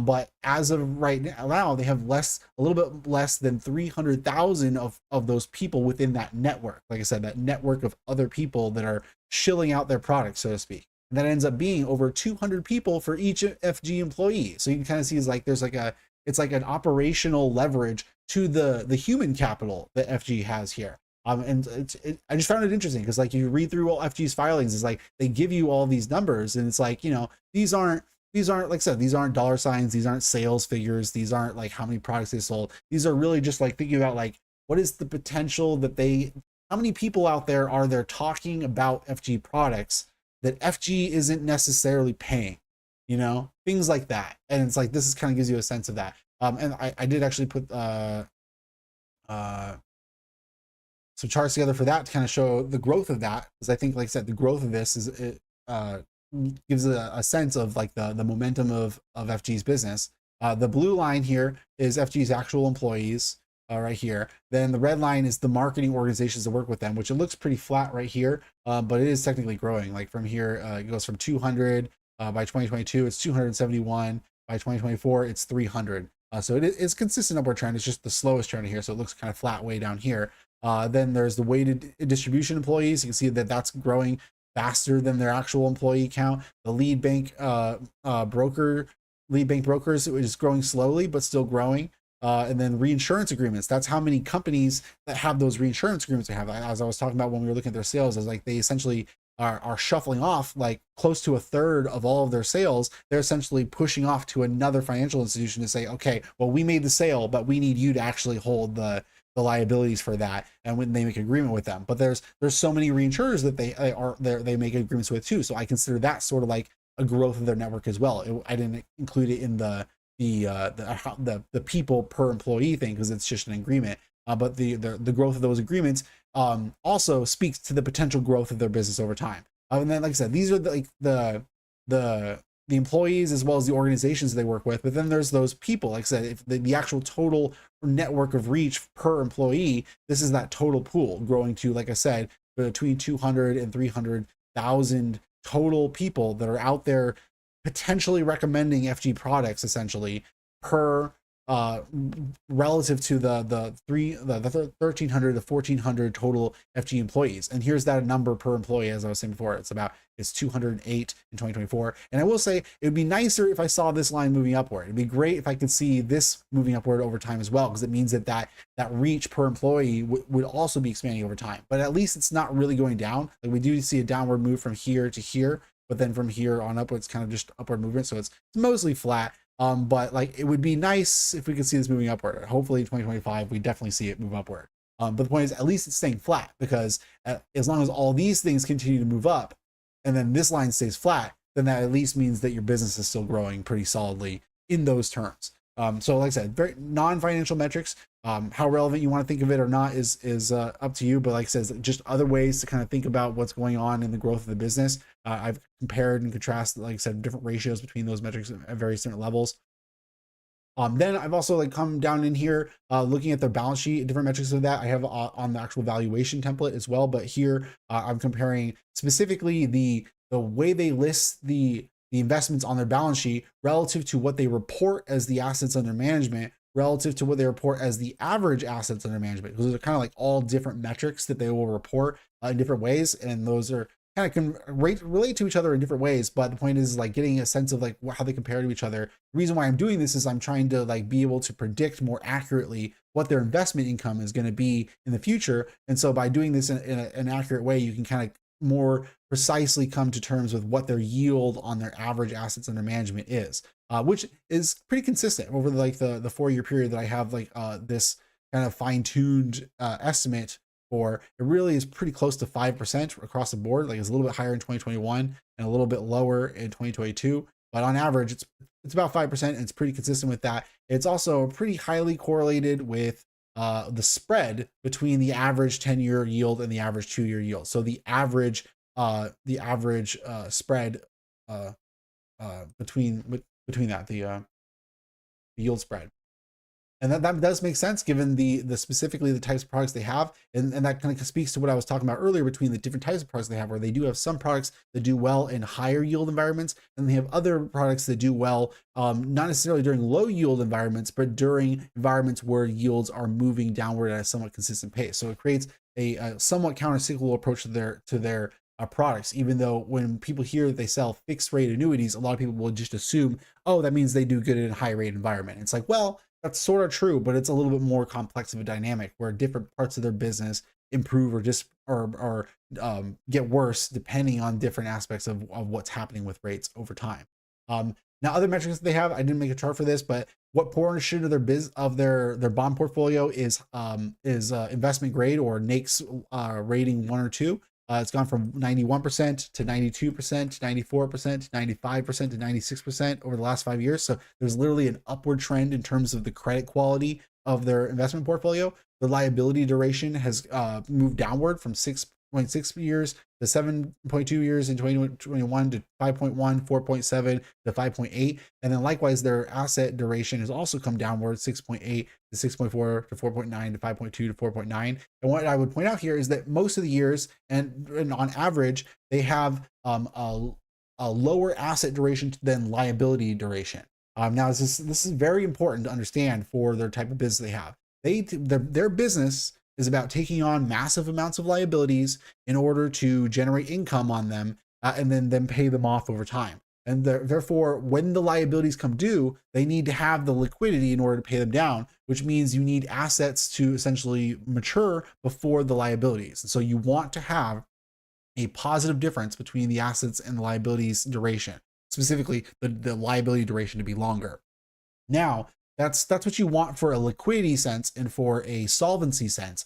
But what that does do is that does technically impact your profitability, because technically the liabilities being of a longer duration means that there's going to be a larger charge to that liability, a larger interest rate. And then the asset duration not being as long means you're not going to get as high of a yield. So technically, you're more profitable if you have a negative difference between those two, but you're safer if you have a positive difference between those two. Now, you can make up for that difference through a variety of different ways, and that's one of the reasons why I think their partnership with Blackstone is actually quite advantageous for them, because I think that it allows them to essentially rely on both the expertise and the fiduciary duty of Blackstone in the management of that portfolio, but also Blackstone has access to a variety of other private assets and asset-backed securities and products that gives them essentially a larger spread of higher yield opportunities within that same duration spread. So they can essentially, I think, make up for that difference a little bit because of that partnership. And then also the partnerships they have with the reinsurers also helps to this as well,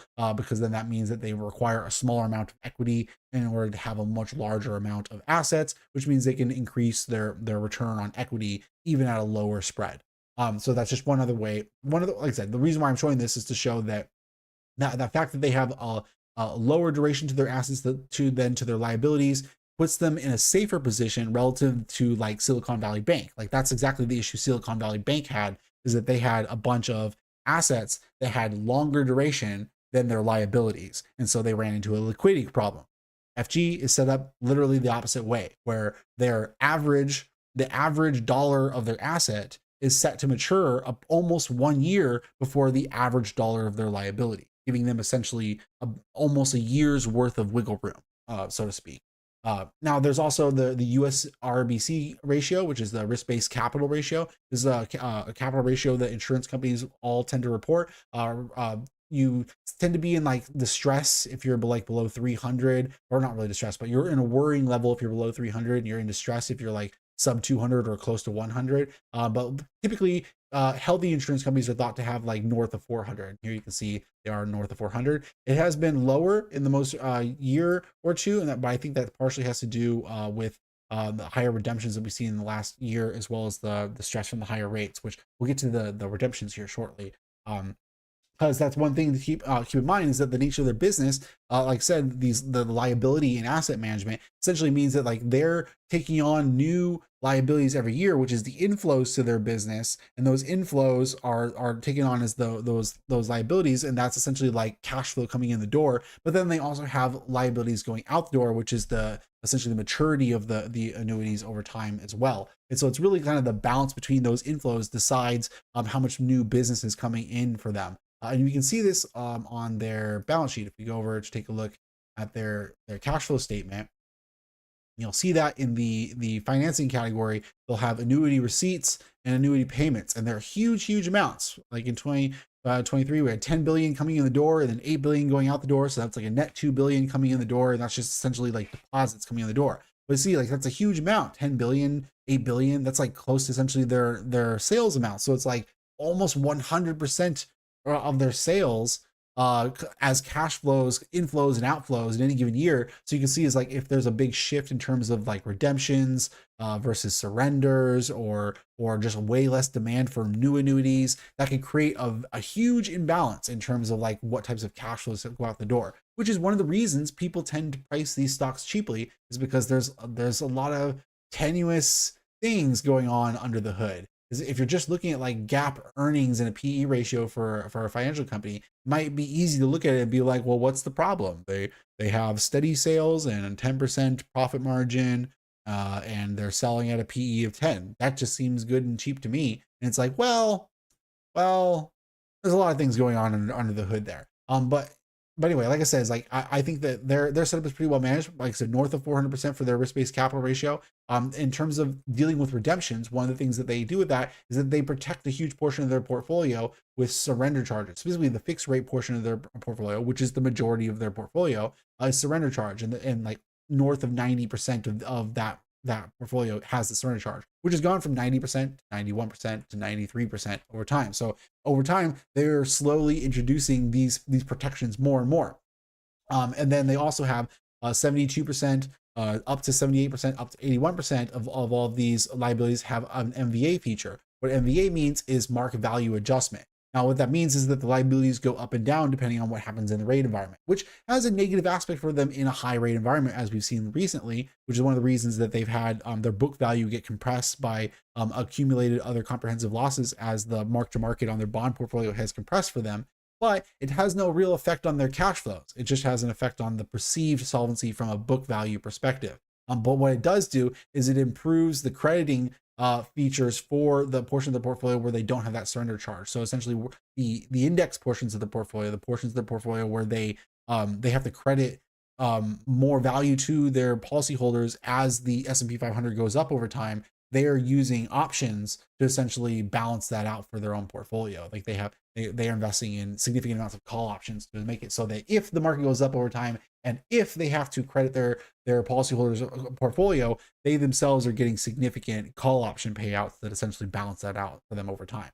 So then here we have the surrender charges that they've charged for each of those years. They report those in their income statements. And then looking at the surrender rates, we can see like what portion of their annuity portfolio surrenders in any given year. 1%, 1.5%, 2%, up to 4.5%. And that sounds really bad. You're like, oh my gosh, that's an upward move. That seems really bad. But like I said, I would say like it's a certain predictable dynamic in the high interest rate environment.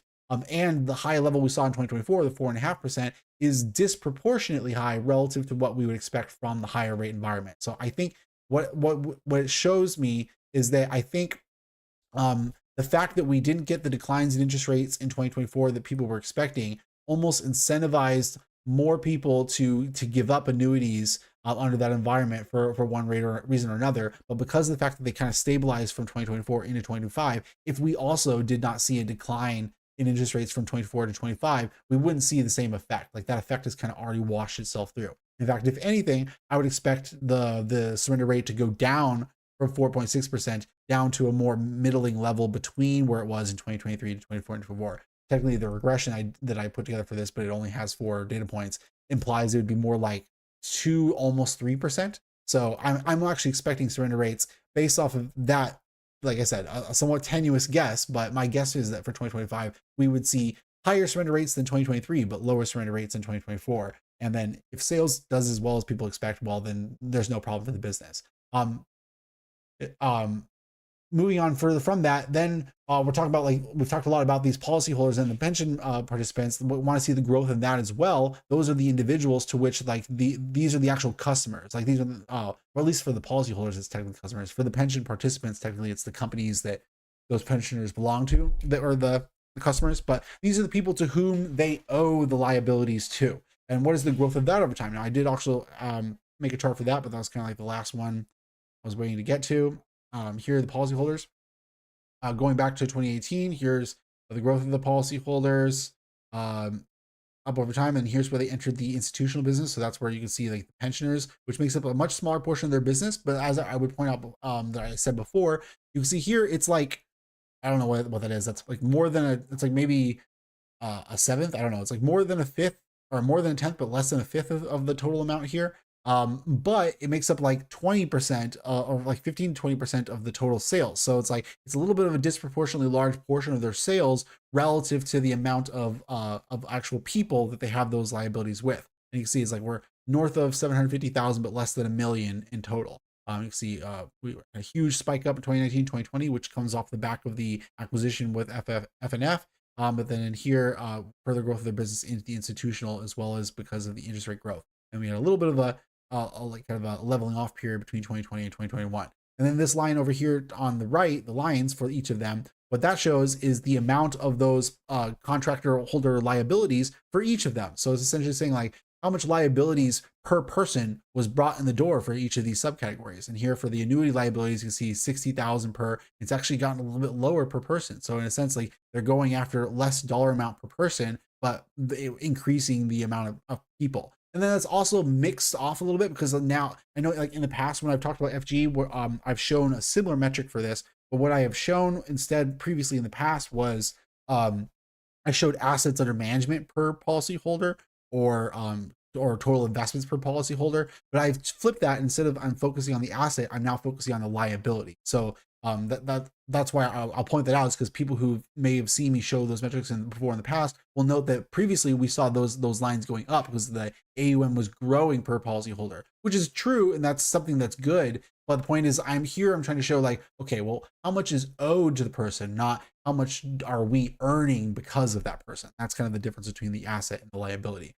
So the amount owed per annuity policyholder has gone down over time. In a sense, that's actually kind of good to a extent. And then the PRT ones has gone up over time, which is I'll kind of take back calling it good. It doesn't really matter too much. That's one thing I'll say is like it just creates a difference in the type of business. Whereas like the annuity is focused on smaller people, maybe more middle class people that maybe don't have as much of assets that they're buying annuities and they only have so much assets to put towards them. Whereas the PRT assets are coming from those corporations, and it's related to probably a lot of middle class people and stuff like that. But the point is it's a larger piece of business per person that they're coming into. As I said before, those pension risk transfer deals are often like $400 million per deal at a time that we've seen historically so far. And then also like the fact that the line's higher, the red line is higher than the blue line. What that shows is, as I was saying before, is that it can be a smaller amount of people, but it can become a disproportionate large of their business, partially just because of how many assets are out there that are potentially able to be transferred over time. Okay, coming back over to the info page, down. So I was talking about the surrender charges.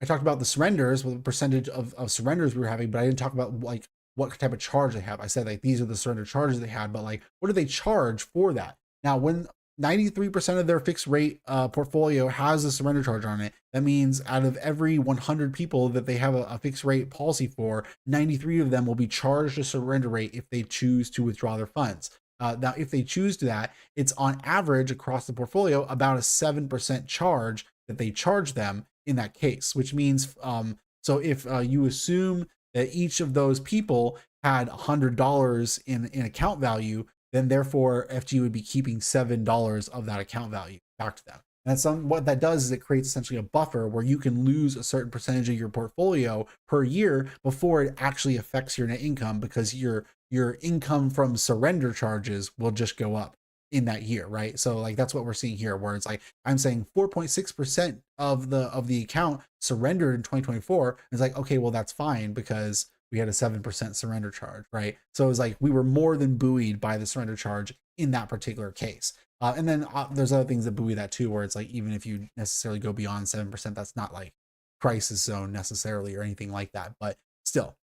Then down here I have those reinsurance agreements, which I already showed you on the chart, but it actually also gave information in the document about the specific parties that have the larger agreements with them. So there's 4 companies, Aspida Reinsurance, Wilton Reinsurance, Somerset, and Everlake are apparently the 4 bigger deals that they have, like $7.8 billion in reinsurance recoverable with one of them. So that's pretty significant, because I think it's like 25 billion in total is what is their total reinsurance recoverable on their balance sheet or something like that. So that means it's almost like it's like more than a quarter of it from one company. Now I kind of want to do a little bit of some checking of the financials of these companies like I did with Blackstone, but I actually haven't done it as of yet. So the point is like these are other companies that they have agreements with that's maybe worth looking into a little bit, especially maybe Aspida, because like I said, that's a larger share, but maybe it's not as monumental to their the management of their business as the Blackstone situation is, I would say, but it still kind of has a similar feel to it in that sense. Whereas like other players, that it could be a big deal if something's going bad at that business, it could be a big deal for them.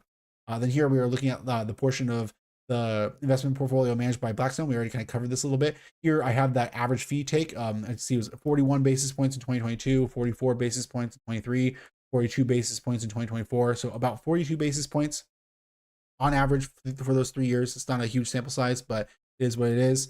The basis points charge is pretty correlated with the 2-year yield, I found. Again, small sample size, but kind of interesting to see that. So if we were to see fund rates come down a little bit, we could maybe actually see that fee take come down. And in a certain sense, that so almost makes sense to me, where it's like Blackstone is probably funding a lot of their assets through federal funds. So I kind of makes sense to me a little bit in that sense. Now down here, we're getting near the end.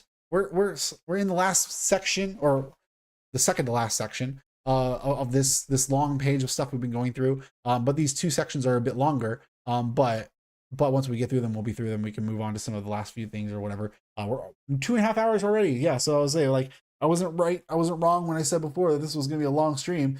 We'll probably go past 3 hours. I don't know if we'll go past 4, but point is a long stream. I'm trying to give you guys a fleshed out understanding of like all the pieces of FG's business here. And also make it kind of clear, like I'm also trying to work towards a conclusion. Like I am sort of still trying to build in my head and in you guys' head, like how I built my model up for the company. And this next section we're about to cover really is the pieces that build into the how I make my assessment of where I think revenues are going for the next 10 years. So we're finally getting to like the quote unquote model part of the stream a little bit.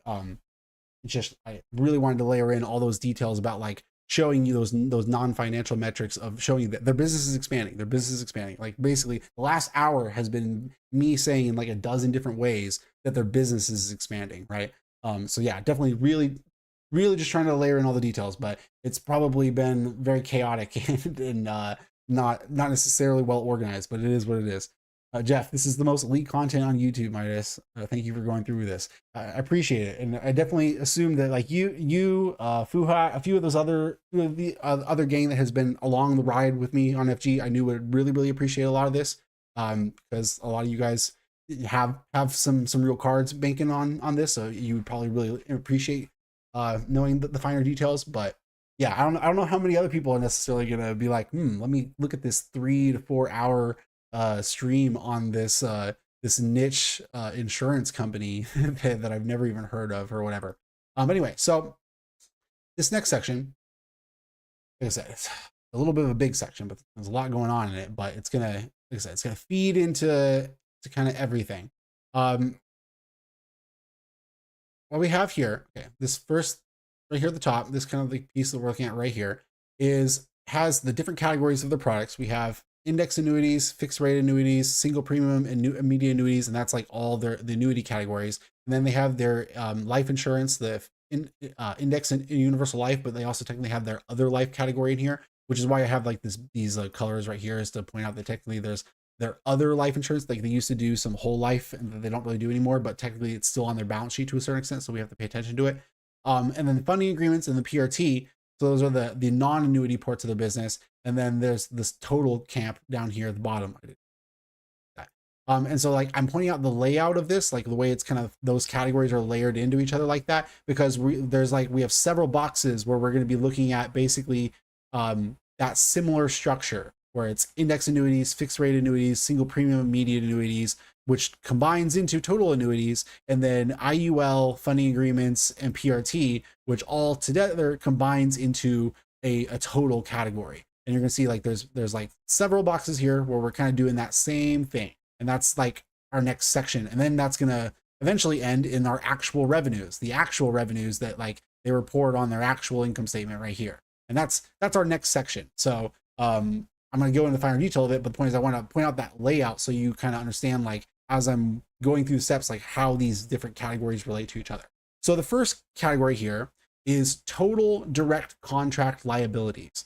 So what this is the total liabilities that has been taken on by both FG and the reinsurers from all of those sales that we were talking about, those gross sales that we were talking about way up here. Okay, so like that's what that is right here, is that these are the gross amounts. So before we've sent off that like 1/3 of it off to the reinsurers, these are the total liabilities that came into the business, the sales that came into the business. And like I said, the liabilities and the sales are pretty closely related. You technically have to account for a discounting factor on the balance sheet, and you also have to account for a certain portion of those premiums coming in immediately, and then other fees and some other little minute details, but they're pretty closely related to each other in that sense. But this is the total direct amount, and I'm emphasizing that direct amount because then as we come down here, this next box down here covers all of that reinsurance that we were talking about. So like this is then taking those same categories and saying, okay, we have say in 2024 $31 billion in indexed annuity direct liabilities, but then we have a little bit less than 1 billion in index annuities recoverable reinsurance, which ends up being about 3% of that total amount. So really we've only sent off about 3% of the liabilities for fixed index annuities specifically off to a reinsurer. But that's a small one. Whereas, for example, on the fixed rate annuities, we had 17 billion in total direct contract liabilities, but 11 billion of that has been sent off to a reinsurer, which is 63% of that total amount. So you can see, like, depending on the category, we use reinsurance a totally different amount, like, which matters, and there's reasons why you do that. It's like you're gonna use a reinsurer more when you find that that category is encumbering your capital allocation more. And so fixed rate annuities, because of the fact that they're fixed rate, requires us to hold on to a more amount of capital in order to buoy ourselves against changes in rates. Whereas with index annuities, because of the fact that we're essentially hedging ourselves with call options against the changes in the indexes, we're less concerned with the changes in that, which means we need the reinsurance less. So it's just something to kind of take into account here. But the point is we're accounting for it differently for each of these categories. Single premium immediate annuities, on average, it's like 5% with 6.5% in the most recent year. Index universal life and other life insurance categories, it's a huge amount. On average, we've done 40% or so, and it's 33% in the most recent year, which makes sense because those are contracts that are tied to life contingencies. Life contingencies matter a lot because, well, that's going to be but it means you can't actually necessarily estimate very accurately what the liability is. The liability is life contingent, so you want to have a larger amount of capital set aside for that as well. Now the funding agreements and PRTs, because of the institutional structure of them, they don't require reinsurance at all, so those are all zero across the board for that. So it's just interesting thinking out here. Like I said, it's like we looked at the total direct contract liabilities, and then we've also taken into account the total recoverable reinsurance for all of those. And then if you add those categories together, you end up with the net contract liabilities, which is this category right here, which, since they're just adding all those categories together, we're not going to go through all of them. But the point is, what you'll need to know is that for as you can see here, it goes from 66 billion in total direct contract liabilities minus 13.4 billion in total recoverable reinsurance equals 52.3 billion in net contract liabilities. And this is literally the liability number that's on their balance sheet. Like this is the net liabilities that's on their balance sheet related to those liabilities. And like I said before, it's technically a discounted amount relative to the actual payments that you would have to pay out, and it's more complicated than all that. But in terms of what's listed on the balance sheet, it's basically this number.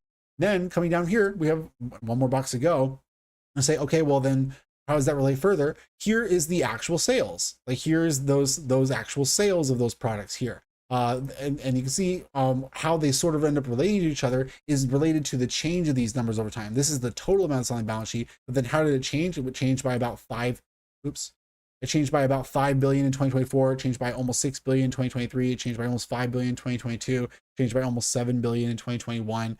And you can come down here and relate that to the net sales. Now, like I said, there's a portion of it that's collected on the net sales themselves is 8 billion, 9 billion, 9 billion, 10 to 11 billion, which you could then count in the premiums here where we have like 1.4 billion, 1.7 billion, 2.4 billion, and 2.8, 2.9 billion on the actual revenues. And so what you can do is you can kind of add them together. You can say add the premiums, life insurance premiums together, plus the change in the net contract holder liabilities, and take that as a ratio to the net sales reported, which is that non-GAAP measure reported by the company, and see what that is and like what percentage of that is accounted for. And on average, it ends up being over these 4 years, about 83% is accounted for. It goes from 97% to 74% to 88% to 75%.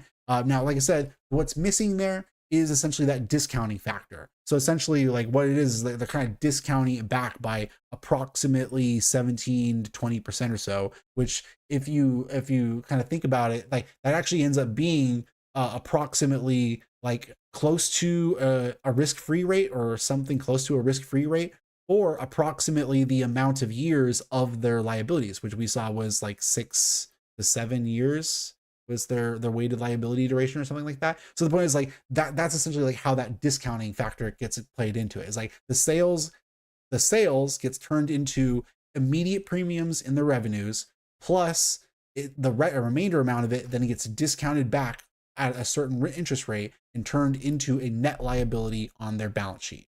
And then those net liabilities, along with their equity raised, gets turned into assets on their balance sheet.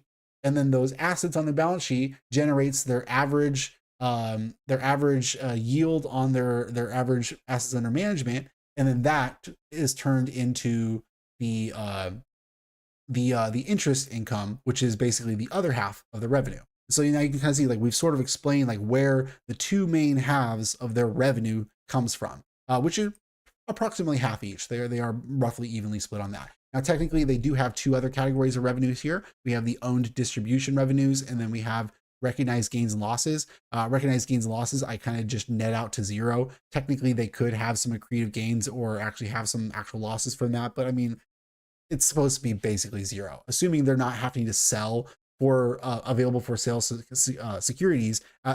Approximately speaking, this should be give or take about zero over time. So that's what we do. And then the own distribution revenues is really only began in 2024, and that relates back to those, as I said before, they have significant stakes in those distribution partners, and then because of their own stakes, they actually get to collect some of those revenues. And now they have started in 2024 to report those revenues on their actual income statement, which in 2024 was only 81 million, which is just such a tiny portion of their revenues. It's like 1%. That I'm not really thinking too much about it in the short term. We'll see how that looks going forward, because like right now, that's that 1 year I did take it and I compared it to up here to them, because I was like, okay, well, how many dollars of revenue did that mean they earned per weighted owned distribution employee? And it ended up being about $29,000 per of them. I was like, okay, that's one data point. We'll see how it looks maybe in 2025, right? Or I don't know. It's like, I don't expect this to be a significant portion of their business going forward. I expect it to just remain a tiny portion of their business. Maybe it ends up becoming 5 to 10% of their business, and it's worth talking about at that point. But in the meantime, I'm mostly just focusing on how to generate this life insurance premium and other fees number along with this interest income number. Now, so how I'm going to do that, because now that we've kind of explained how those things relate together, how am I going to do that? I've looked at all those markets above that we've kind of talked about, all those different markets that they're related to.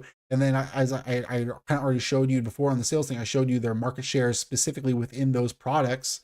And that's what I've kind of got down here next is I show those individual products and those individual market shares and the percentage of the total markets that each of those individual products are. And then I looked at basically like what is the growth rate for each of those products over time in those industries. And I really just did some pretty basic regression. Really, I was like, okay, let's just take a look.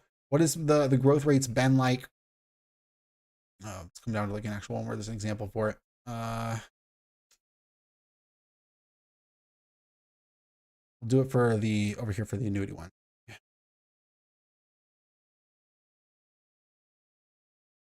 Yeah. So yeah, I just looked. I was like, okay, what has been? I looked at rolling 3-year CAGRs for the industry, or here's for the RILA industry in particular. I looked at rolling 3-year CAGRs over the historic period I had in time, and then I said, okay, what's the median and average rolling 3-year CAGRs been like? And then And what has that been? And then I also compared it to the actual COG over the whole time. And then I said, okay, well, what would be 2/3 of that? It was like, if we just assume it's going to grow at a slower rate, what would that be? What would even half of that be? So 1/3 of that. I was like 1/3, 2/3. I kind of just looked between those two numbers, and I kind of just kind of fiddled with the numbers a little bit. I didn't do anything super finesse. I really just kind of looked at those overall markets, and I looked at each one and I was like, okay, well, it grew over the last 10 years. I'm going to expect it to probably continue to grow, but maybe at a slower rate. And if it didn't grow over the last 10 years, maybe I'll expect it to also not grow over the next 10 years, but maybe less so. Maybe the decline will be slower, right? I kind of picked and choose a little bit like what I thought each of these markets were going to do individually. It was kind of just a little subjective, and I kind of ended up with these estimates, both a low end estimate and a high end estimate I did for each one across the board. And then I added them all together. And then so what I did then was kind of like a logic check against that, where I was saying like, okay, I kind of individually guessed where each of these markets might go,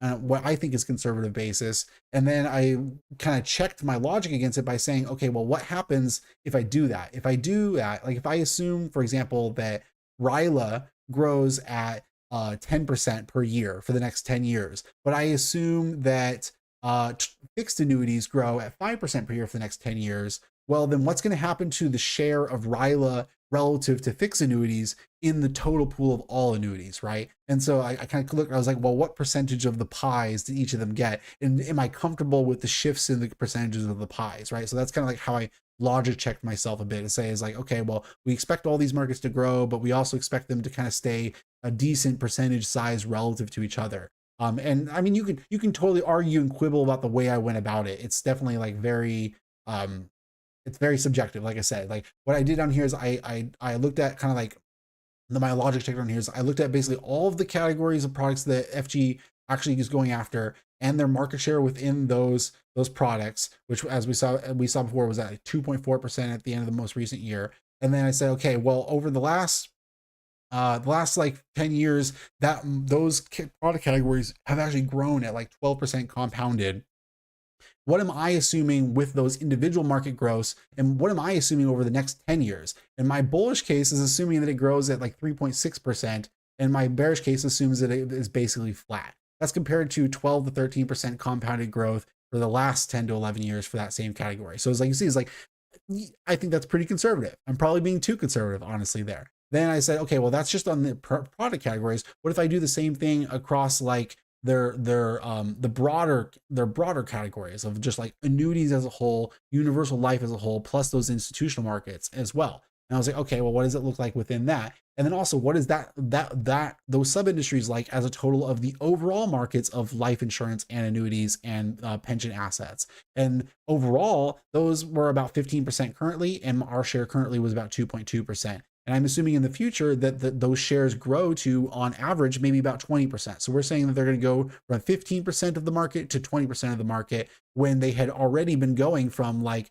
7 to 9% of the market to 15% of the market over the last 10 years. And then our share was 2.2% recently, and we're saying that we think that on average they can go to maybe 3 to 4%. So we are saying we think that they could maybe double their market share, but we also think that we're also being very conservative in terms of like how big we think the market could grow as well. And then looking at the total life insurance market, total annuity market, and total pension assets, based off of our assumptions of those kind of subjective assessments of where growth might go, what are we assuming with that as well? Over the on average over the last 10 or actually 14 years for this particular category, we saw them grow at 2.2% compounded. This broader asset category that I'm talking about, 2.2% was what it grew compounded. And then our assumptions in the model assumes that on average it's going to be like 1% compounded for the next 10 years. So it was like our assumptions about where the markets are going, we think they're totally subjective. They're totally spitball. We're totally kind of just making up like what those percentages are.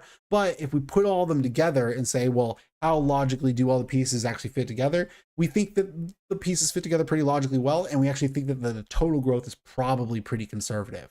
And then, like I said, we also then made a assessment of what we thought our market share would be within each of those categories. And in a sense, we are being a bit bullish on what we think the market share could do. Like we are essentially saying we think they're going to maybe double their market share on average across all of the subcategories, which maybe they don't. Maybe they keep their same market share, But maybe those markets actually grow more than 1%, right? Maybe they actually do grow a few percentage points. In fact, I think that's very likely. So the point is, you could still achieve essentially the same results depending on how you spell out the market. And that they also did double their market share over the last 4 years. Keep that in mind. So it's like when I say I think that they could double their market share over the next 10 years, it's like, well, that's something that they achieved in 4 years most recently. So I think it's very doable. And then, like I said, it doesn't have to actually be a doubling of market share. It could be a 50% increase in market share, and then a doubling of my my current expectations on the market growth instead.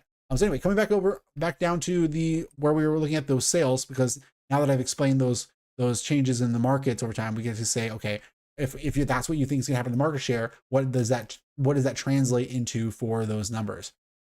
Now, in 2024, they had $15.3 billion in gross sales. That's the pre-reinsurance portion of their sales. And they had sent 30% of those sales off to reinsurance, which has come up, by the way, from 9% in 2021, 20% in 2022, 29, 30% in 2023, to 30, 31% in 2024. So we're kind of leveling off around 30% or so.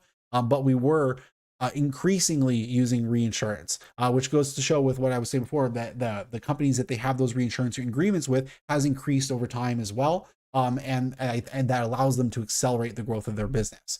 So what we can do is that then I'm saying if all those market shares are taken into account across all those categories, we go from 15.3 billion in gross sales to between those two cases on average of maybe 37.5 billion. So I'm saying more than doubling. That would be like not tripling, but like it would be like double and a half of the gross sales brought in. Now again, those gross sales isn't revenue. That's something that translates into revenue, but that's the gross sales number. So then let's say, okay, well, what about reinsurance? What are we going to do with that? Again, we saw 30% seems to be where we're at in the most recent couple of years. I'm saying, well, maybe in our bullish case, we would assume that it moves up to 40% because they're going to be doing more of it in order to get the growth of those sales. And maybe in the bearish case, we're assuming they're doing less of it because they're not growing as much. So 40%, 20% for each of those cases, that averages out to about 30%. And that's going to be how I kind of estimate that. And then that gets me those numbers there, which translates into net sales on average of 24 to 25 billion. And that would be compared to 11 billion or so, less than 11 billion of net sales in 2024. Foo hot. This man is still going. Yes. I said it in the Discord a couple times, and I said it at the start of the stream a couple times. I was like, this baby is gonna be long, because like we're going deep. It's like when I said we were going deep on FG, I meant it. It was like I'm showing you that I have literally uncovered every stone of this thing. It's like I have read every 10K front to back so many times. Like I have gone through everything on this thing. There's a reason why I'm going so heavy into it, which heavy for me is 20% of my portfolio currently. But to be honest, it's like, depending on what happens this year, who knows? I could very easily go up to 30%. I can very easily go to 30% over the next 6 months, depending on what happens. Like if the price doesn't really move and there isn't some calamity in the economy that's keeping me from throwing money at the markets, and there isn't a calamity in their business specifically, I mean, yeah, I will definitely be going to 30%. I will be trying to find reasons not to be going to 40 to 50%. At that point, it'll just be a question of, do I really want to sell other things to put in on it? It's like, I am so bullish on this company. It is insane. And the reason why I'm bullish is because I've gone through all these details. So it's like, yeah, man, I'm trying to share everything I've gone through with everybody else so that maybe other people can see what I'm seeing, or maybe other people can point out things I've missed even. You know, I'm always open to being wrong on things too. But yeah, no, it's like I am still going on this baby. It's like this is easily going to be our longest stream today. It's like I said, like we're definitely clearing 3 hours today. Hopefully we're not going to be, hopefully we're still closer to 3 than 4 by the time I'm done, but we'll see. Yeah. And I mean, who knows how many people in the end will actually end up watching the thing. The diehard fans will be watching it. Both the diehard FG fans and the diehard Midas investing fans will be the ones that watched it. So anyway, like I said, we're assuming kind of a base case assumption across those cases of 30% reinsurance. That translates into net sales of maybe about 25 billion or so, which then if we kind of apply that same logic of which portion of them gets translated into premiums versus net liabilities to sales, that translates into about 10.1 billion or so on on uh, on the premium revenues. Uh,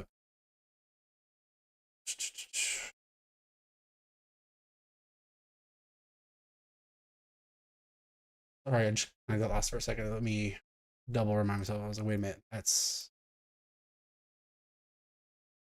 that's before adjusting for the my bad. I was say 10 billion is not right. I was like, that doesn't make sense. I was like 10 billions after you've accounted for the flow reinsurance, but then you would still have to account for the discounting factor, which discounting itself would turn it into more like 5 to 7 billion depending on what assumptions you use. So that's essentially assuming that we're going from like 2.8, 2.9 billion in life insurance premiums and other fees to like 5 to 7 billion in 2034 for that same figure. Then to figure out what's going to happen with the interest and investment income, it becomes a little bit more complicated. You have to go a little bit deeper in thinking about like I said, how that translates into the net assets, where the remainder amount that didn't get turned into premiums and is undiscounted is what's going to turn into that. But then we also have to take into account the changes in liabilities that's currently expected for their business going forward. In their 10K,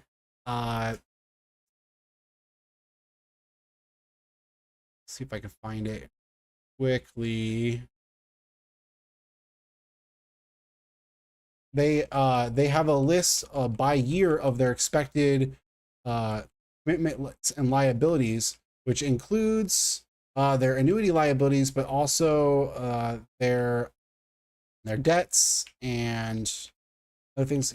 Find it quickly.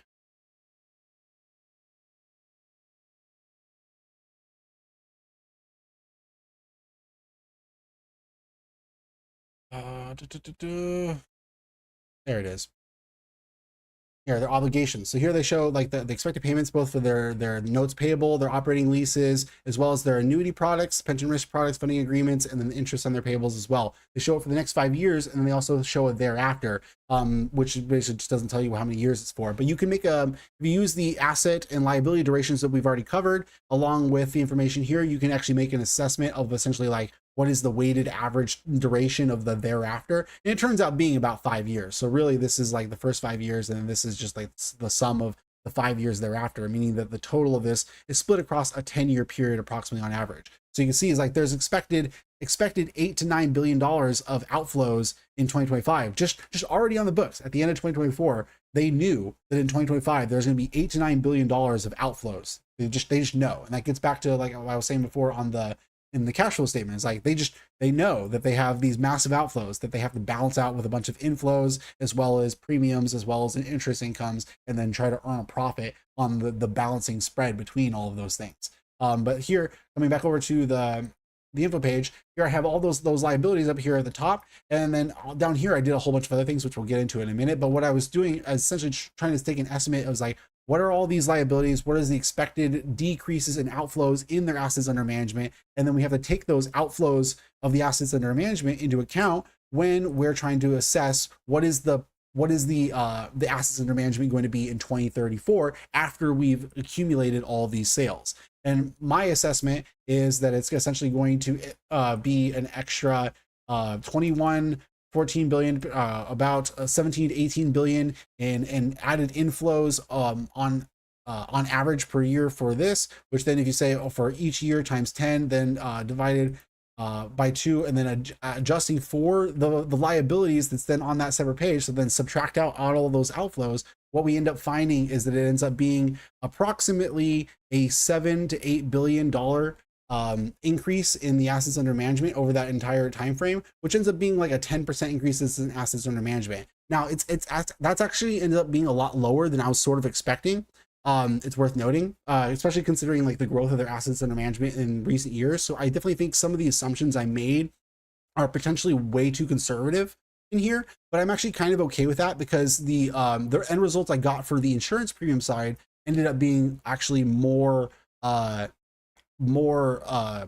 than I was kind of expecting initially too.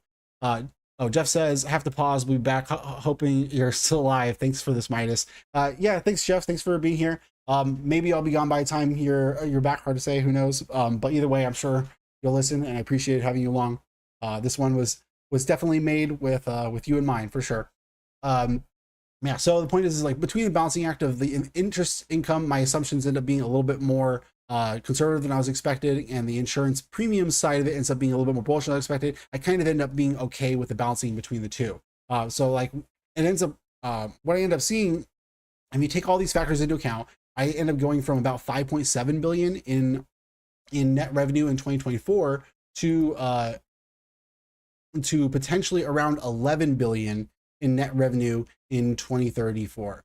So that's my assumption based off this model. Like I said, I obviously didn't go into every fine-tuned detail. I was really kind of just trying to give the broad strokes of what was happening because there's a lot of details kind of going into it. But that's how I came up with my revenue assumption for my model. Which once we get into like the actual valuation stuff, we'll give that more detail. But still not quite there yet. But either way, so I want to show that where I'm essentially assuming that revenues are going to double over the next decade. And those revenues doubling over the next decade assumes some sort of combination of a reasonable amount of market share growth, a significant amount of market size growth, and also a significant amount of consistency in terms of the growth of the product lines as well as the flow reinsurance. It's like those are really kind of the assumptions that goes into that. But if you consume all those things, which I think is reasonably conservative. The thing is like I said, I pushed it on the market share number, but I didn't push it on the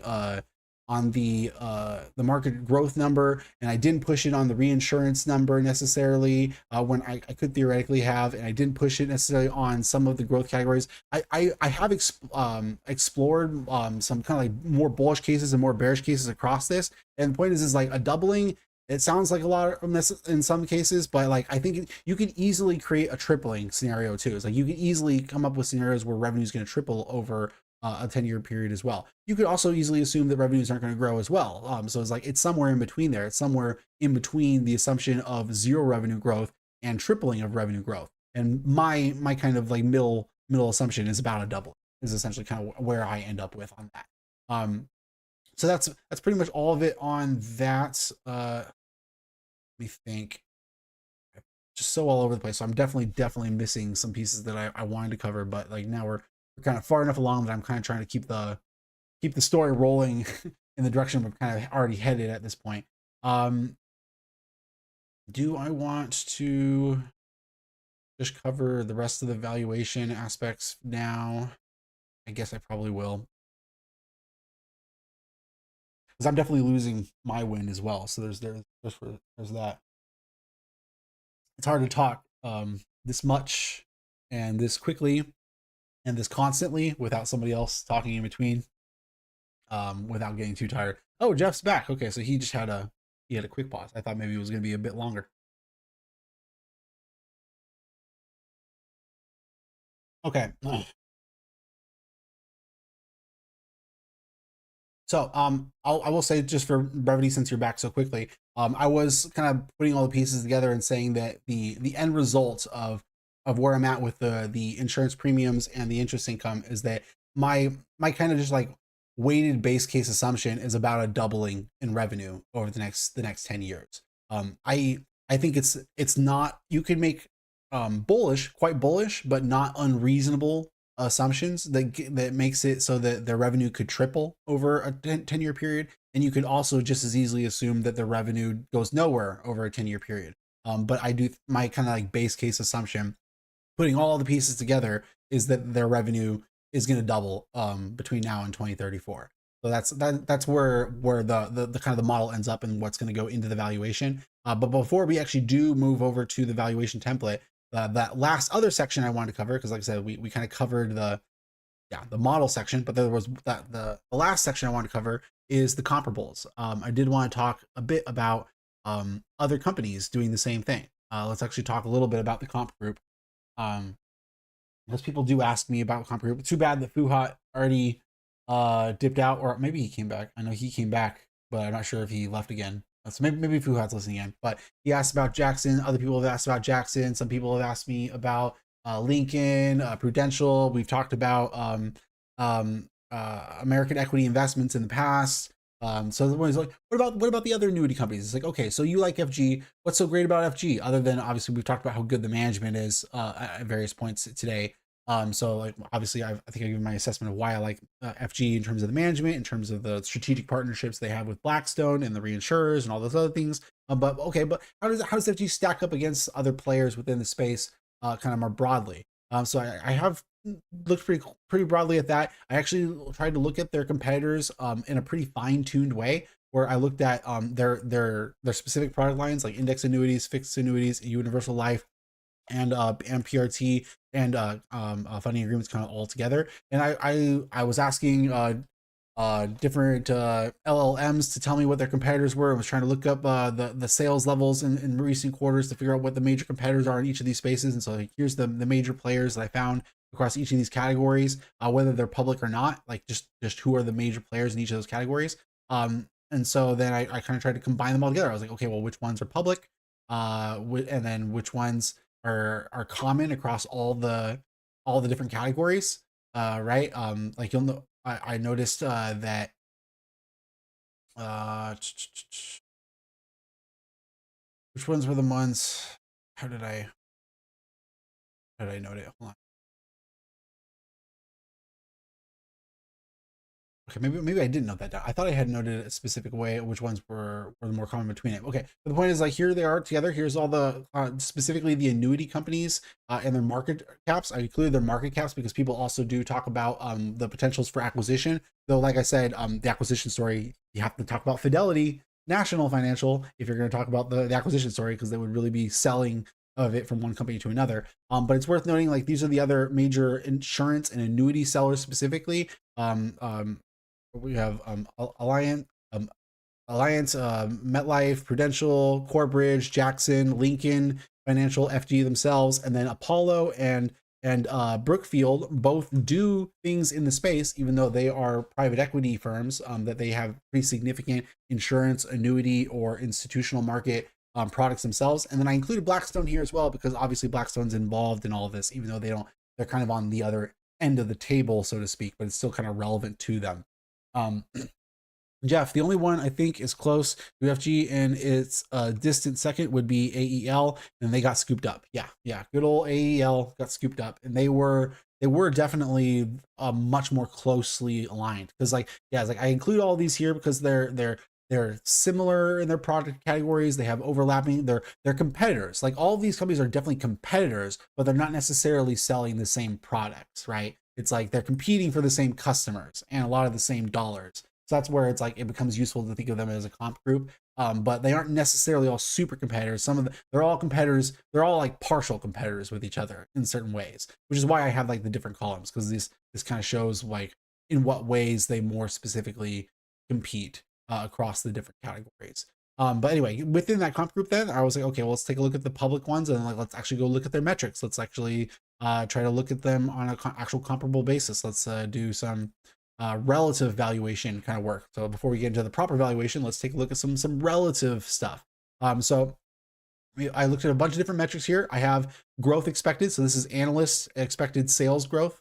And you'll see I went back into their past. So I looked back over the last 10 years because that's one of the things like I knew if we were going to look at their multiples, if I was going to look at their valuation over the past, I wanted to see like what was being priced into those multiples, right? Like that's the idea is like, of course, something could be trading at a higher price to book, but if that book value is expected to grow a lot over the next couple of years, then of course it's going to trade at a higher price to book. As I kind of mentioned that with FG, it's like up here we were trading at a price to book of over 2. It's like, well, I wonder why. It's because people were expecting the book value to grow significantly over that next 2-year period. So if we want to take those factors into account, so expected growth across these right here, taking a look at and then also the future expected growth right here. We also have the future expected growth as well. But then we have the averages and the medians across them. The bolded ones are the ones that did better than the wait a minute. Why is this one bold? That one shouldn't be bolded. Oh no, it is higher than this one. I was looking at the one. Yeah, the bolded ones are the ones that are higher than the average or the median, and then green is that it's better across all of the categories. Which in general, I'll point out that FG ends up being pretty good across. Uh, like that.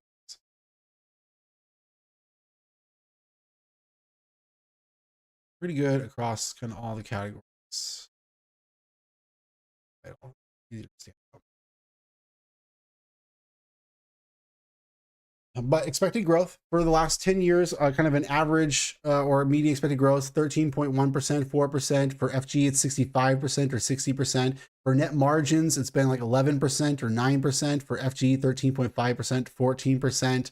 But Corebridge also did pretty good in that category of 18% and 12%. Return on assets, which is like a good kind of way of estimating like what's their investment income potential, like how efficient are they at generating investment income specifically. On average 46 basis points, 45 basis points. FG is 78 basis points, 79 basis points on average. Corebridge did 71 and 45 respectively, so pretty good for Corebridge as well. Return on equity, which is the ability to take that return on assets, that investment income, and then turn it into actual shareholder value in an economic sense. On average 12.5% and 10.4%. FG 13.6%, 18.2%. Corebridge 19.8, 17.7%. So worth noting, as you'll note there, Corebridge pretty decent. Corebridge might be one that would be potentially worth looking at in terms of those fundamental factors, right? Like those were all fundamentals. We weren't talking about valuation there at all. So it's just in terms of thinking like which are the higher quality companies within these public annuity and life insurance companies that have similar product lines as FG. FG has higher quality metrics across the board. And not to dog on, like I said, all the people asking me about Jackson, but like where does Jackson stack up on those metrics? Because it's mixed for them. They did relatively well on the expected growth. Not amazing, but not great. They did pretty damn good on the net margin category. That's one of the areas where they do really good. In fact, I assume that that's one of the reasons why people ask me about Jackson a lot in particular. Because if you'll notice, it's like, look at these margins. 27% in 2024, 29% in 2023, 63% in 2022, 54% in 2021, negative 46% in 2020, negative 14% in 2019. They did have some changes going on in their business in there. So it's like, and they also are focused on different types of products. Like they're focused more on the variable annuity products, which is part of the reason they became so much more profitable in 2021. But yeah, so it's like, I think that's one of the reasons why I get asked about them is because they're the high net income player out of this group. But net income might be misleading. If we look at return on assets, they have negative return on assets across average or medians. So not great. They do, however, have positive return on equity. So the return on equity has come out to be pretty decent, but it's not spectacular either. But the point is like, yeah, so it's like, in my opinion, FG is absolutely the high quality player if you're looking at these kind of fundamental metrics. And like I said, the next one that you could maybe argue is also a high quality player in my mind would be Corebridge, which is interesting in and of itself. I haven't really looked a ton into Corebridge beyond just kind of preparing this. They are a $17 billion market cap, so significantly larger than FG currently, but still significantly smaller than some of those larger 50 billion, $100 billion players, or the private equity kind of $100 billion players as well. But yeah, so very interesting kind of set on that comp group there. Now coming down, like I said, those are the fundamental metrics, but I did look at the valuation metrics as well. So I did take their forward PE as well as the price to book, and wanted to compare across those metrics as well. On average, we have 7 to an 8 across time. Again, this is across like the whole last 10 years for all of them. What do they typically trade at? Obviously, individual ones will trade at higher metrics. ALV has a higher average margin or margin multiple, whereas Corebridge has had a lower one, or actually Jackson's had the lowest on average. They're up higher now, but they've had pretty low ones. So 7 to 8 or so in general. FG has traded at a premium on average, is what it looks like. They are cheap right now, but because they're trading at like a forward multiple of 5 right now or something like that. So they're cheap relative to their own history, and they're cheap relative to the group right now. And they're cheap relative to their own high quality metrics. But in general, historically speaking, they've actually traded at a slight premium to their group. It is worth noting that premium is still a very low multiple, but as I've said before, it's like, I think this industry just deserves an 8 multiple. It's like this industry in steady state, when with like, you know, no marginal excess growth attached to it, should trade at an 8. Now, if you're assuming growth on top of that, it should trade at more than an 8, but an 8 pretty much is kind of what you would maybe expect for this type of this business. Actually, it actually makes sense the multiples they trade at. Price to book, if we're looking at that, on average we get a 1.18, and then on median it's a 0.83. So very interesting to see the huge difference between the average and the median for the price to book, whereas like the average and the median for the PE ratio were pretty close to each other, but pretty widespread for that, which is pretty interesting to see there. So it's like when companies are expensive relative to their book, they're expensive, but but when they're not expensive, they're trading cheap is what that means. But FG trade on average is traded 1.71 and relative to the 1.18, and on median 1.5 relative to the 0.83. So yeah, on a book basis and on a PE basis, in general, FG has traded at a premium relative to the group, and then it is cheap. It is currently cheap relative to itself and to that group. Now, I do like to do pricing things where you kind of like take all of those fundamental factors and try to say, okay, well, if you try to take these things into account, well, what would be kind of like a relative basis of how much underpriced is something relative to its fundamentals? And it's not the absolute number that matters here. So don't like this actual percentage that it shows here is not what matters. It's really just like the relative percentage differences between these, where you can say like how much more or less underpriced is something relative to the rest of the group. And in general, it's ALV, MET, MET, and PRU are the ones that appear to me to be overpriced relative to their fundamentals, whereas Corebridge seems to be underpriced, Jackson seems to be underpriced, Lincoln seems to be underpriced, and FG seems extremely underpriced. Again, this is all relative to the group. So this is basically saying where it's like, if all of them were to become fairly priced, all of these numbers would be zero, and they would all be kind of just at their, and then again, that's also taking fundamental measures into account. And like I said before, the number itself doesn't matter. So you see 143% here. That's not to say that I actually think that FG should 150% up to get to a fair multiple. That's just saying that on a relative basis, FG is like 3 times as underpriced as Lincoln appears to be in that sense. But again, it's not 3 times relative to the multiple, 3 times relative to its over or under pricing. Now, I also looked at some qualitative factors across these comparables too, some non-financial qualitative factors. I was like, well, let me see what else I can look at in their 10Ks very quickly without looking through the deep history. Just in the most recent year, what was the liability durations like across these companies? Turns out that the average liability duration is 8 years, or 8.5 for a median, relative to FG's 6. So that's kind of interesting. RBC, that capital ratio, 439% is the average versus 410 is the median. So FG's kind of huddling out around the average or the median in that particular case. And then what percentage of the portfolio is investment grade? 95.1% is the average, 95.4 for the median, 96 is where FG's at. So it's still kind of huddled around the average. Most of them are pretty close to that actually for that one. And then also, wait a minute here. I have the same title here, but that's not the same. What was this supposed to be? This was the 434.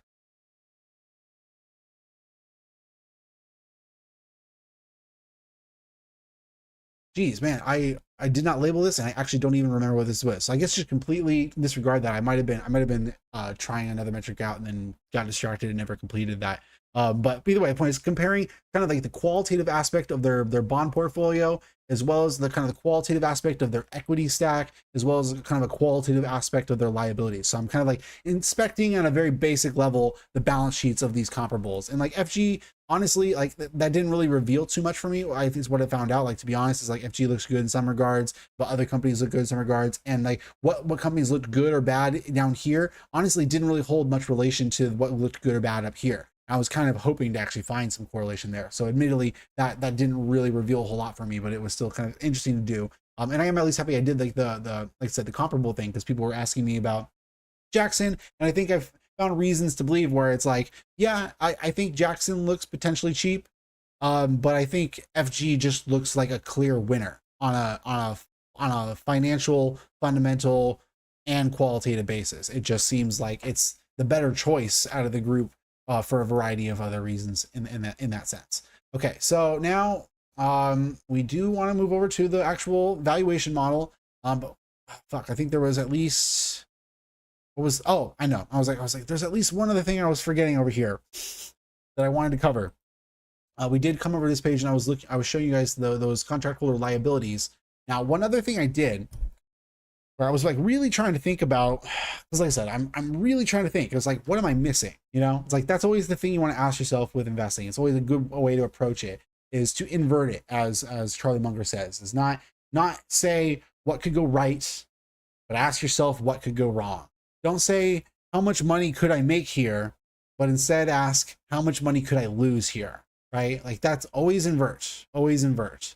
And so let's think about that. It's like, okay, let's not think about what could happen with the industry. Let's not think about like how much growth it could have. Let's not think about market share. Let's instead think about like what's some worst case scenarios that could happen here. What is some ways we could stress test this valuation, not in terms of like what's going to happen with the market, because you know if something crazy happens and we go into a crazy stress test scenario, I would expect the stock to probably crater. So it's like one way or the other. It's like you can't control what happens in the market, but let's think about like can we stress test what happens with the actual operations of the business itself.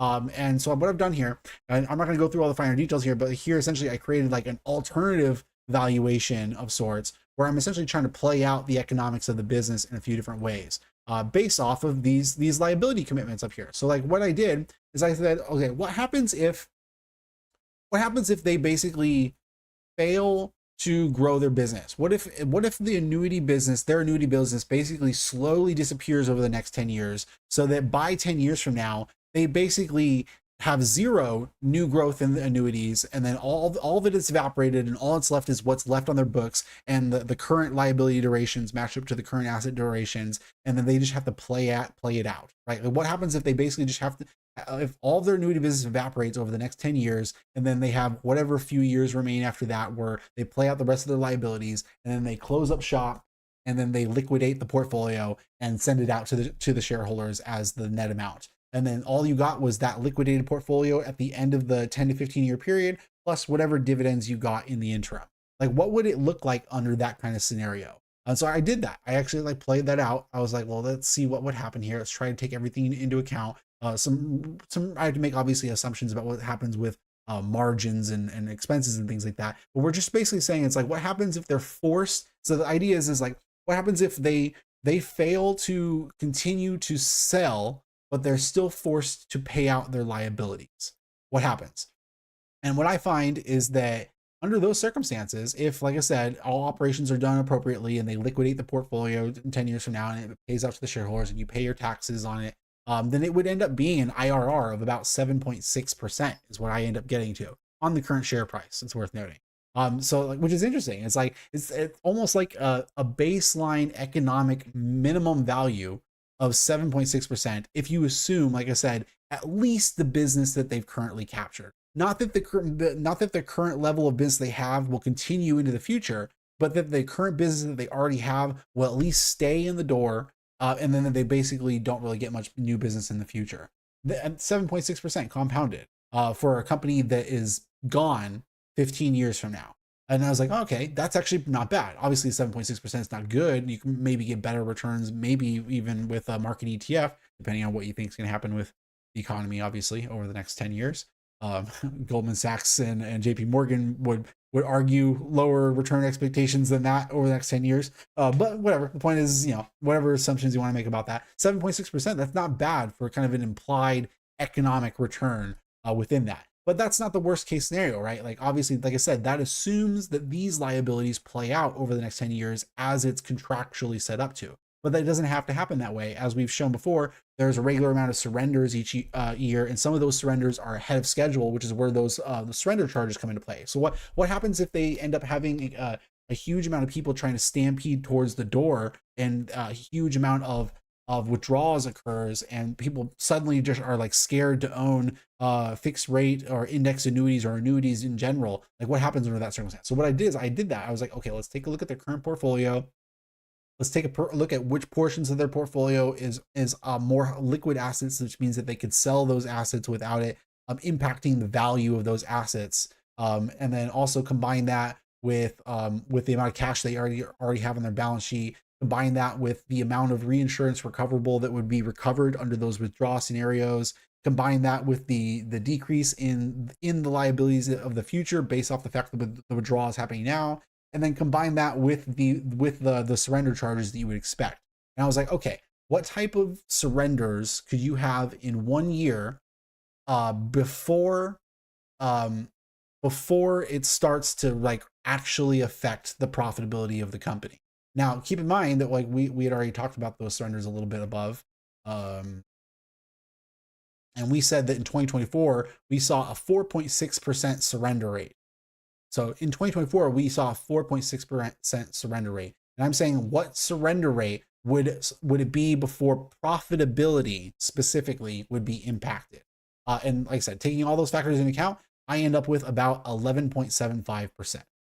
11.75% before profitability would be impacted. Not that the business goes under, not that the business is devastated, but before the surrender rates are essentially overwhelmed by the other factors and it starts to actually decrease profitability. 11.75%. So not tripling, but more than doubling from where we currently are. So that's a lot of wiggle room. But like I said, like that's just affecting profitability. So like let's think about like, okay, how much further would it go before it really starts to actually like devastate devastate the actual value of the company. Now at that point you have to make a lot of further assumptions.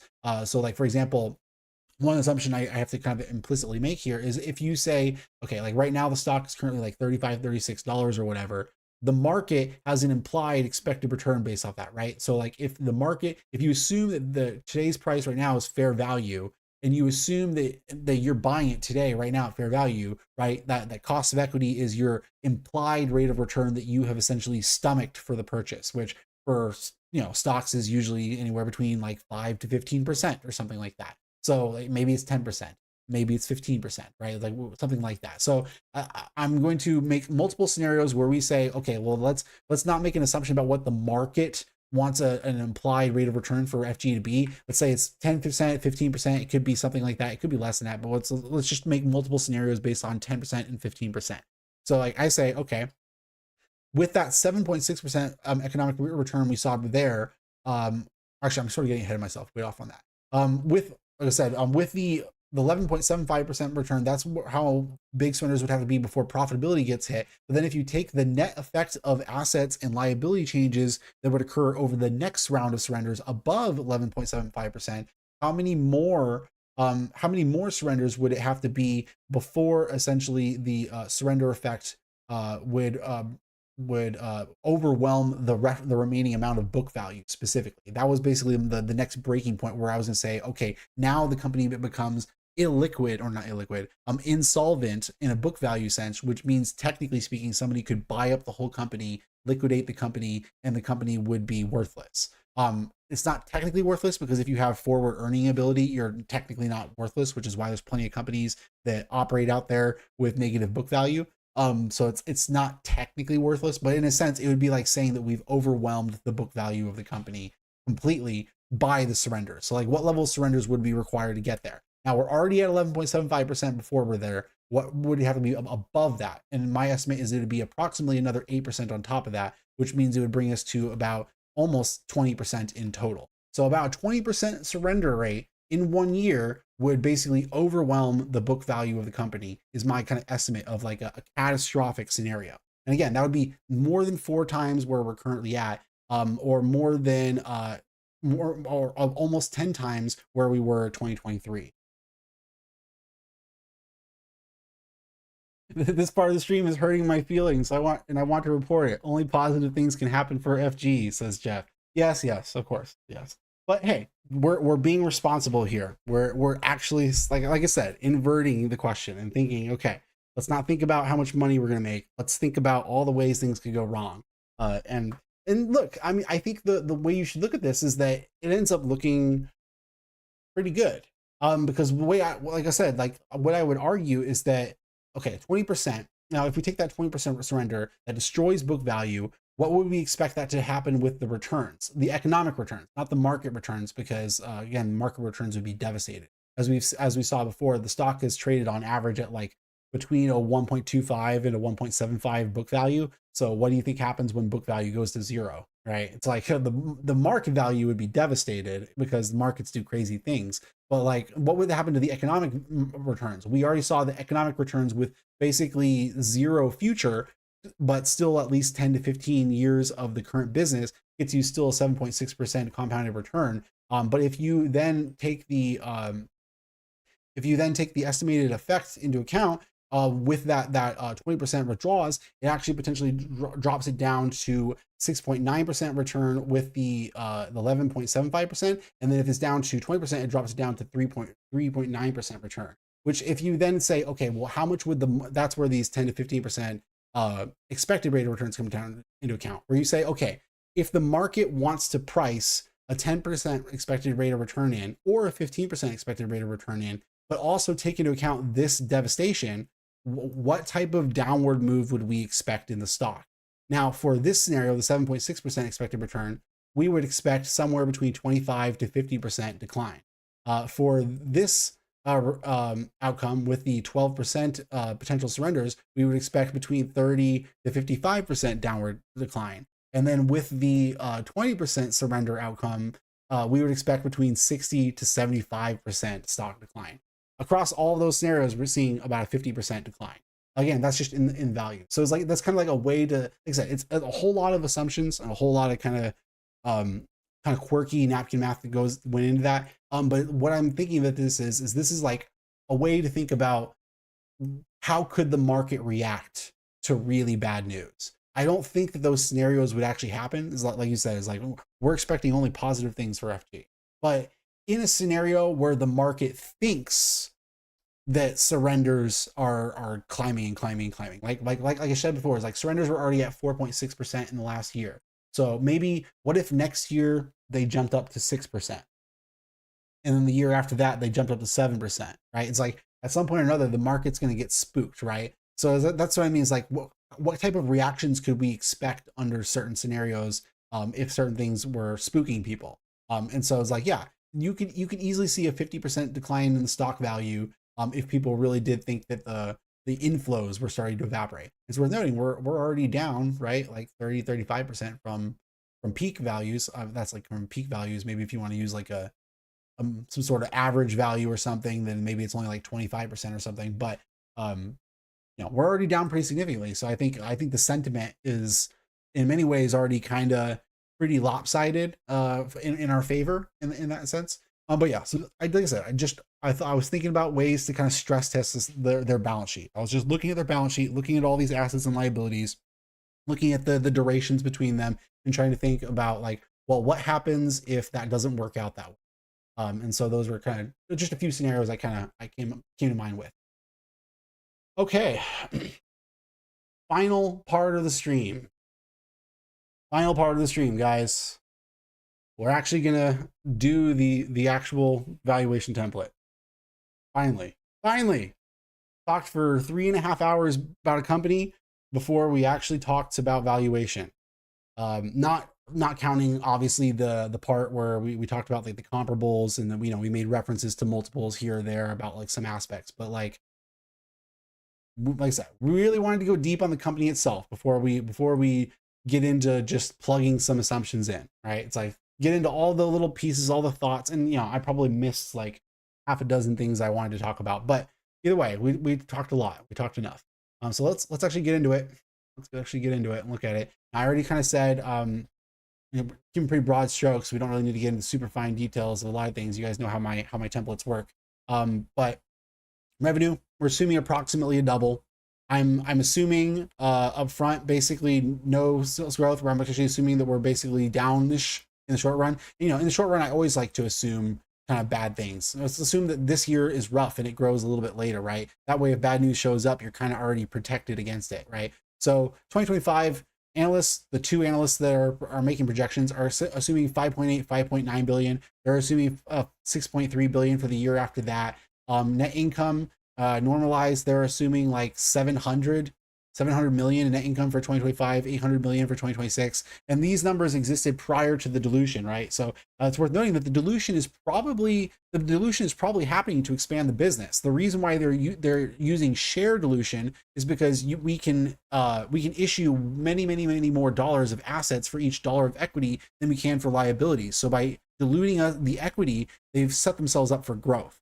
So the point is like these numbers could end up being conservative depending on what happens with that potential new business that maybe they're going to make moves on in the near future. That's all hopeful guesses about what they're going to do. But the point is yeah, it really could be more bullish potentially. But obviously, there's also all the things that's happening in the macro economy as well that could be bearish. So there's those things to keep in mind as well. Jeff, prepare for bad news. ATKR, hold my beer. I'll shit on your bear case. Yeah, man. I've been, well invested has been pestering me to look closer at ATKR all throughout like the second half of last year, and I was so largely ignoring it because I was so much more focused on a lot of macro research for the second half of last year, and then like the last like 3 to 4 months I've been focused much more on my already owned companies to such finer detail. But maybe I'll be coming back around to ATKR somewhat soon. I really am like finally coming to a close on like the deep research I want to do, not only on FG but also other core holdings like Generac and gold miners and other things like that. But anyway, coming back over to the valuation template. I just wanted to show that my first year, I'm assuming 5.6, 5.7. That's again against compared to 5.7, 5.8. So we're already being a little bit more conservative than the analysts there. 6.2 is what they were assuming there. It was 6.3 here. So we're a little bit more conservative than the analysts in the first 2 years. And then after that, I just kind of plugged in a 10% and a 5% for the 5 years and the 5 years following that. Or really it's 4 years for each of them because we have the first two. So that's going to carry us all the way to the approximate doubling over the 10-year period, right? Like I'm not fine tuning each of these numbers. It's really just get me to almost 11 billion by year 10. That's all we wanted. Get me to almost 11 billion by year 10. And then we'll be slightly more conservative than the analysts on the revenue in years 1 and 2. And that's what we did right here. Now coming down, since it's a financial company, we're not using operating income as our metric and depreciation and amortization. We're really just going to use a net income margin as our assessment of what the cash flows are. It's because that's just how financial companies are. There are ways to assess cash flows compared to net income for financial companies, as I've done in the past, but in many ways it's more pain than it's actually worth. As long as you've carefully assessed those inflows and outflows, as we've covered in high detail already, then you can make your own kind of like assessment of just like a basic gap in net income margin. And so for that matter, if we come over to like my ratios page over here and look at what they've done for net margins historically, which are right here, I have a 3-year median and a 5-year median, both of which are 10.8%.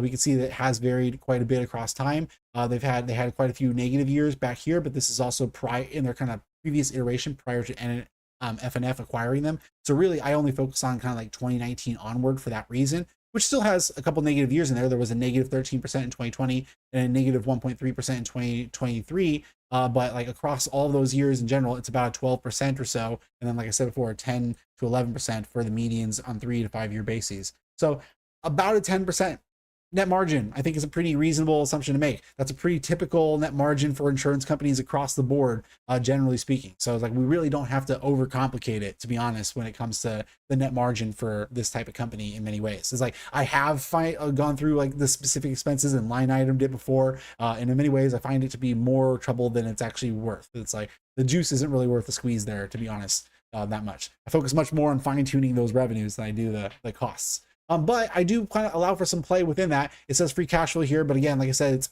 basically net income is what we're treating it as. In the short run, I'm assuming pretty low net margins because, like I said, I want to assume pretty low net income in the short run. As we saw, the analysts are assuming 700 and 800 respectively for those years. Although again, only a couple analysts are actually making that call.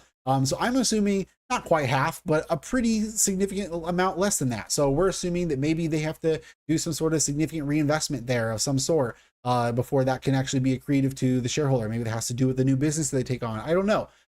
Maybe there's big macro hits to their business. I don't know. Like I said, it's kind of just a catch-all way of being conservative in the short run. So for the first 2 years, we're assuming way lower than analyst estimates. And then we assume that the net margin jumps up pretty significantly, actually past our kind of median levels. We're actually assuming that they're going to have high profitability essentially in these kind of middling years. And then we're going to assume that that higher profitability is going to tailor down towards lower profitability in the over the last few years. And then in the terminal year, it's actually going to be lower than our kind of we saw about 11% for the 3 to 5 year medians. I'm actually putting 9% in for the terminal case. So we're assuming, and then again, for the 10 years overall, it ends up being 11.5%. So we're assuming actually that they're going to have a relatively higher profitability in this next decade, and then we're going to have lower profitability in the decade thereafter that. And then that also comes in line with the terminal reinvestment and terminal excess return assumptions that I have in here, which gives us an implied terminal growth rate of negative 6.7%. So we're essentially assuming that they're going to grow really quickly over the next decade, doubling the revenue, and then their revenues are going to kind of stable off and then slowly dwindle thereafter, which is consistent with a low multiple. They're currently, as we kind of said before, come over to the valuation. We were book value before. Let's go over to PE ratio. They're currently trading at less than a 7 for PE multiple. They've traded at an average of 7.6 over their entire public time frame. And as we saw before, their industry group trades at like a 7 to 8, generally speaking.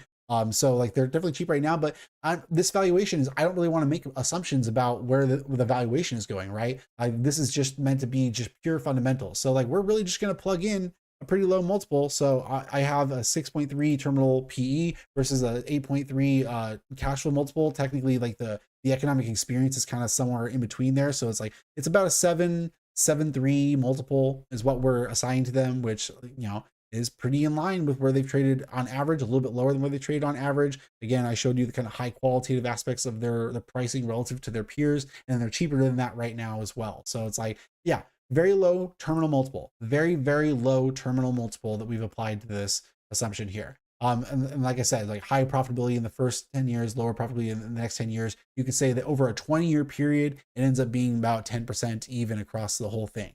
And then, I mean, and then taking that terminal growth into account, I kind of want to think about that as like it's terminal growth.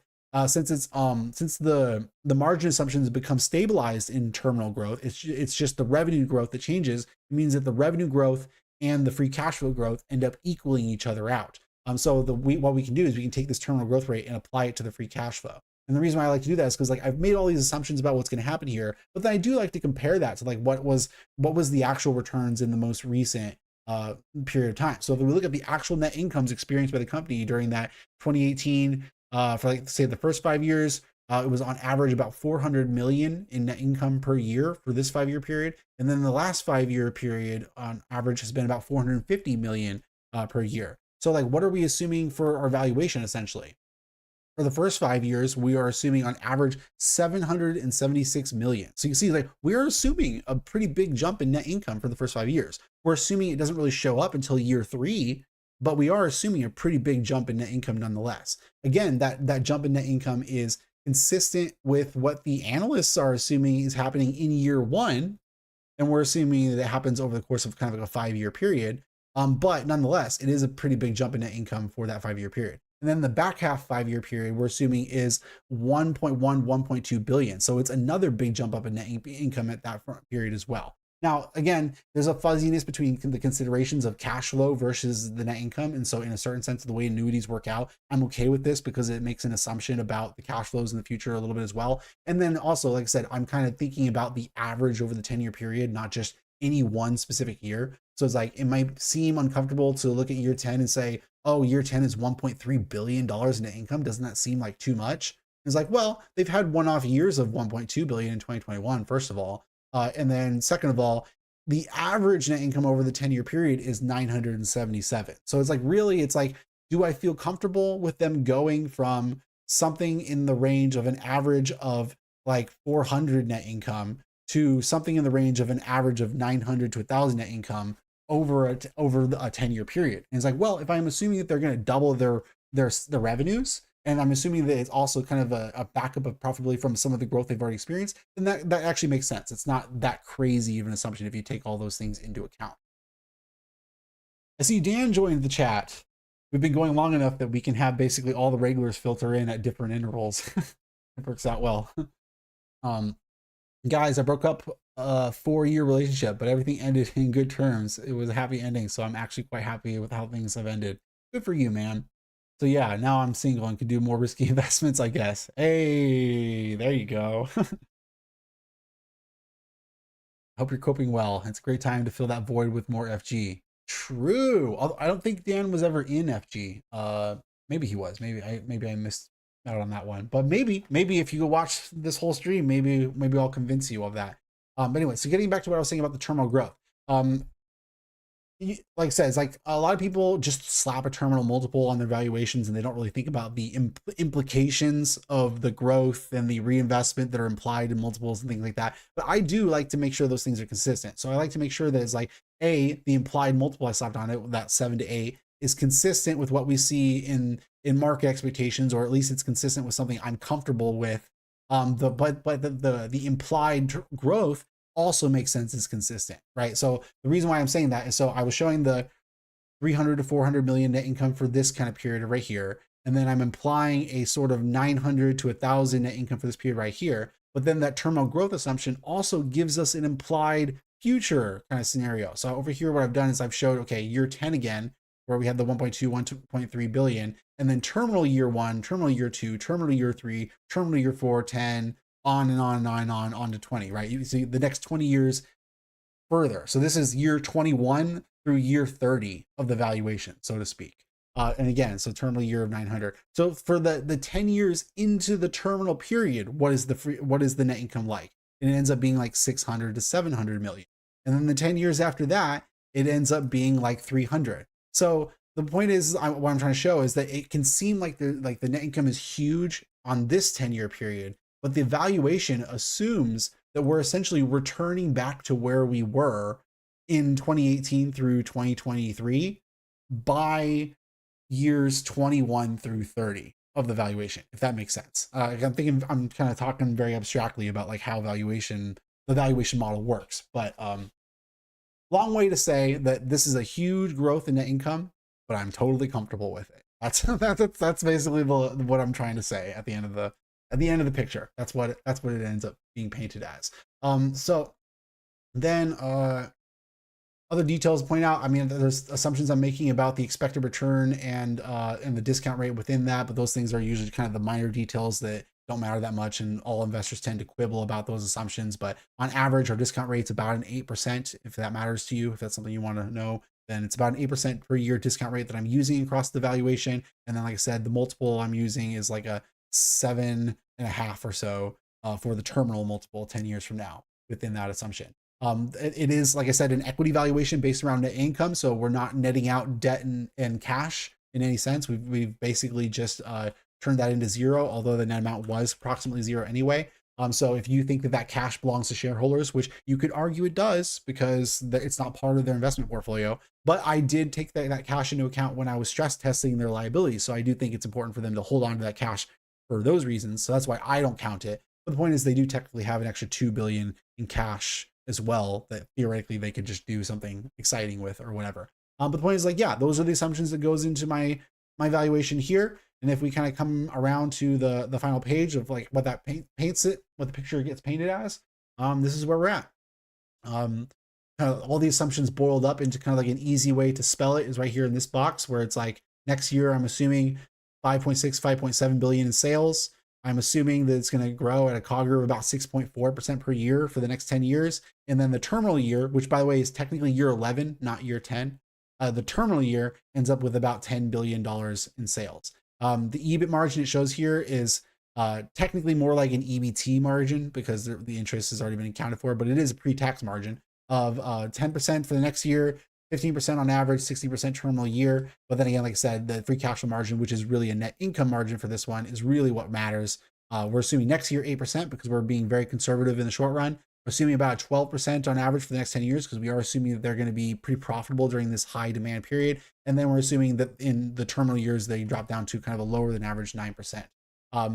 Forward PE doesn't matter that much because it's based off of our assumptions. So it's not like a real forward PE based off of assumptions. It's basically saying that if you assumed a low number in the first year, then the PE, forward PE is just going to be high automatically. Really, it only matters if you're assuming a low forward multiple in the next year, because it means maybe you're assuming high profitability in the short run. So the point is like, as long as these are high, it means that we're being conservative.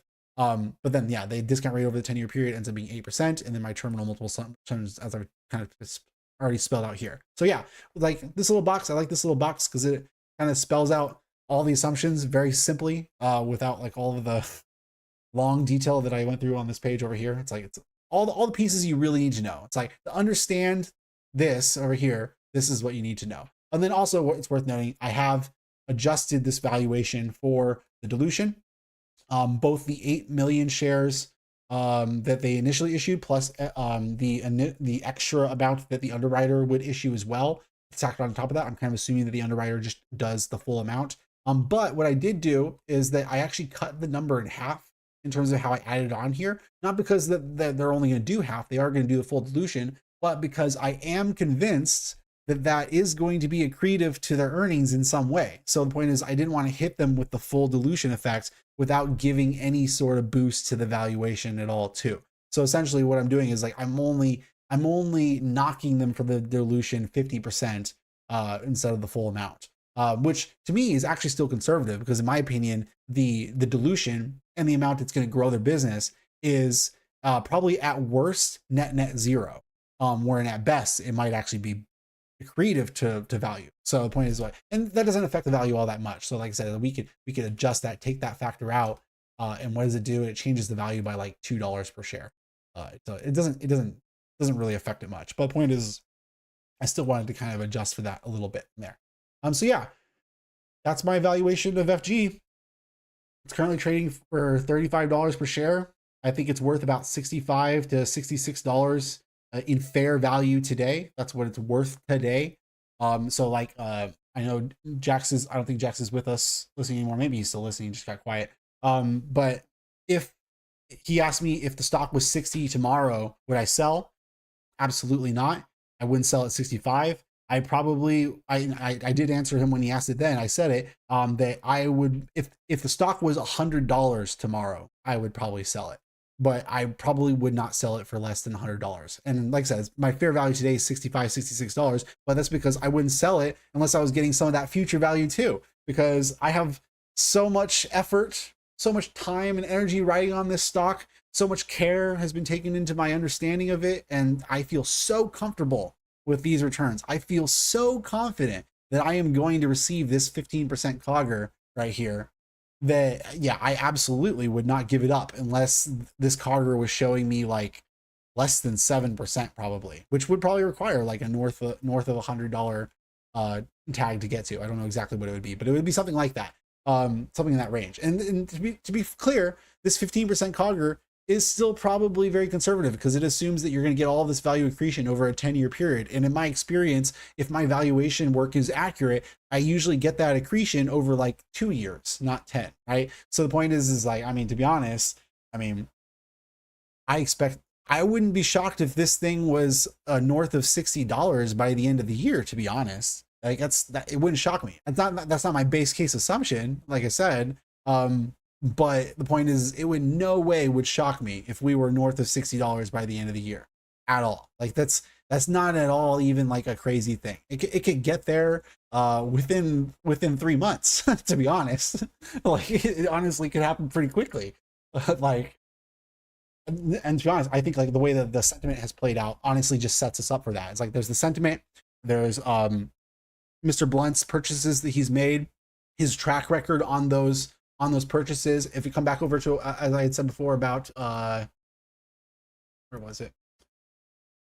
His median forward sales growth post a purchase was about 55%. So imagine our sales is 50% higher a year from now.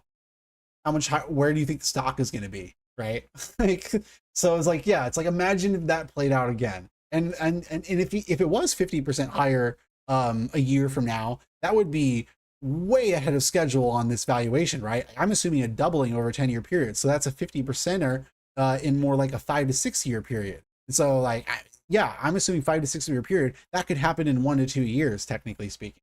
It's worth noting that every time I've opened my mouth to say something about what's going to happen with the fundamentals of the business of FG so far in the 3 years that I've been talking about the stock, every single time I have been conservative. Every single time I have understated its potential. Every single price target I have put on this thing, it has blown out of the water in like a fifth of the time. Every single time so far. You know, I'll be wrong at some point. So I mean, don't assume that that's going to stay that way. But it's just, it's just one of those things where it's like I have such crazy high confidence in this investment. Like I was joking about it in the Discord, and I mean it pretty seriously. Where it's like, yeah, I mean you just commented there, Jeff, talking about yeah wanting to go higher. Exactly, that's where I was going with it. It's like I look at my 20% position in this, and I'm wondering if I'm being a fucking idiot for only having 20%. Like part of me thinks that this should be like 40 to 50% of my portfolio. Part of me thinks that it's like, dude, haven't I read all the Buffett partnership letters from back in the 50s and 60s and heard about like how he just reached that level of confidence in a position and then made it 50% of his partnership's funds? Like part of me feels like I should be doing that with this right now. So yeah, it's one of those things where it's like this is me really holding myself back from like what some of my instincts is telling me to do. But yeah, no, I'm at 20%. I feel like it's like if we don't get serious movement in the price, like I don't even need, like you said, if it hits sub 30, you'll lift it from 15 to 25%. I don't even need it to go sub 30. Like to be honest, like if it just stays where it's at over the next 6 months, I feel like there's no way I won't be bringing it from 20 to 30. Again, that's same price, but assuming nothing dramatic in news wise, right? We're assuming that we're approximately in the same perspective news wise, both on a company level and on an economy level, approximately 6 months from now. So 6 months from now, we haven't entered some dramatic recession.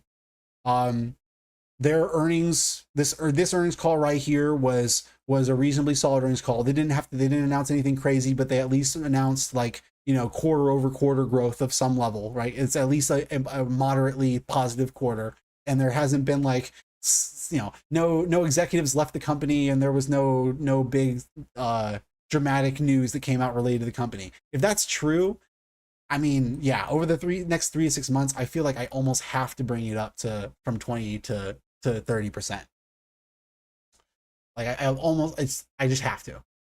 I just have to. The question is where am I going to get that 10%? That's really the question. That's the hard part for me, because I don't necessarily want to like exit out of a lot of these. I said it at the start of the stream. I did actually cut my Skyworks position in half this week in order to get a few more bucks to buy some more FG.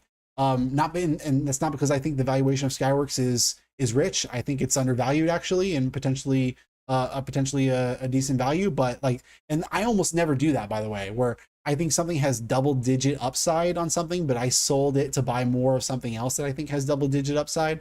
That is something I almost never do. But I did do a little bit of that this week, a very small amount of it, mind you, like a very, very small amount of my portfolio shifted that way this week, but it was a move that I did that was definitely kind of an abnormal type move for me to make, because I was really that like, especially seeing Mr. Blunt's purchases. It's like seeing Mr. Blunt go in himself. It was definitely hard not to be like, oh man, this is it. This is the moment, right? So, so yeah, I don't know what else to say. I think I pretty much said everything for FG. And as I said before, I'm sure I'll think like a couple hours from now, I'll be like, oh man, I didn't cover this or that. There's definitely things I know I didn't cover here today that I could have covered. Like part of me literally wanted to go through practically every page of the 10K today. And even if it was at breakneck speed, and we actually didn't even cover much of the 10K at all. Okay, there's one thing I do want to cover a little of in the 10K that I know we didn't cover, that somebody could be mad at me for not having covered it if I didn't. So that's why maybe I should at least cover one other little thing. Let me go find it. Yep, you know about me constantly glazing WSM. I sold what I recently purchased just for more FG at 35.50. Ah, okay, interesting. Yeah, so you found yourself having those same questions a little bit. You're like, it's like one of those things where it's like I try not to disturb. I try to treat all my investments independently, right? Like I try to treat my FG investment independent of my Generac investment. And not think about them together. It's like I do a lot of portfolio management and thinking about things as a whole too. But like when I'm individually buying a specific investment, it's like we try not to disturb that investment in order to do something with another investment, right? You sort of want to let the fruits grow of their own accord and not really disturb that growing process. But every once in a while, you're just like, I've got to do something there. I got to do a little bit of something there. And it was a little bit of an interesting choice on my end too, specifically because obviously I have my other strategies I invest in too. Like I have my index strategy. So you could have looked at me and said, well, why didn't you just cut your VU position a little bit lower?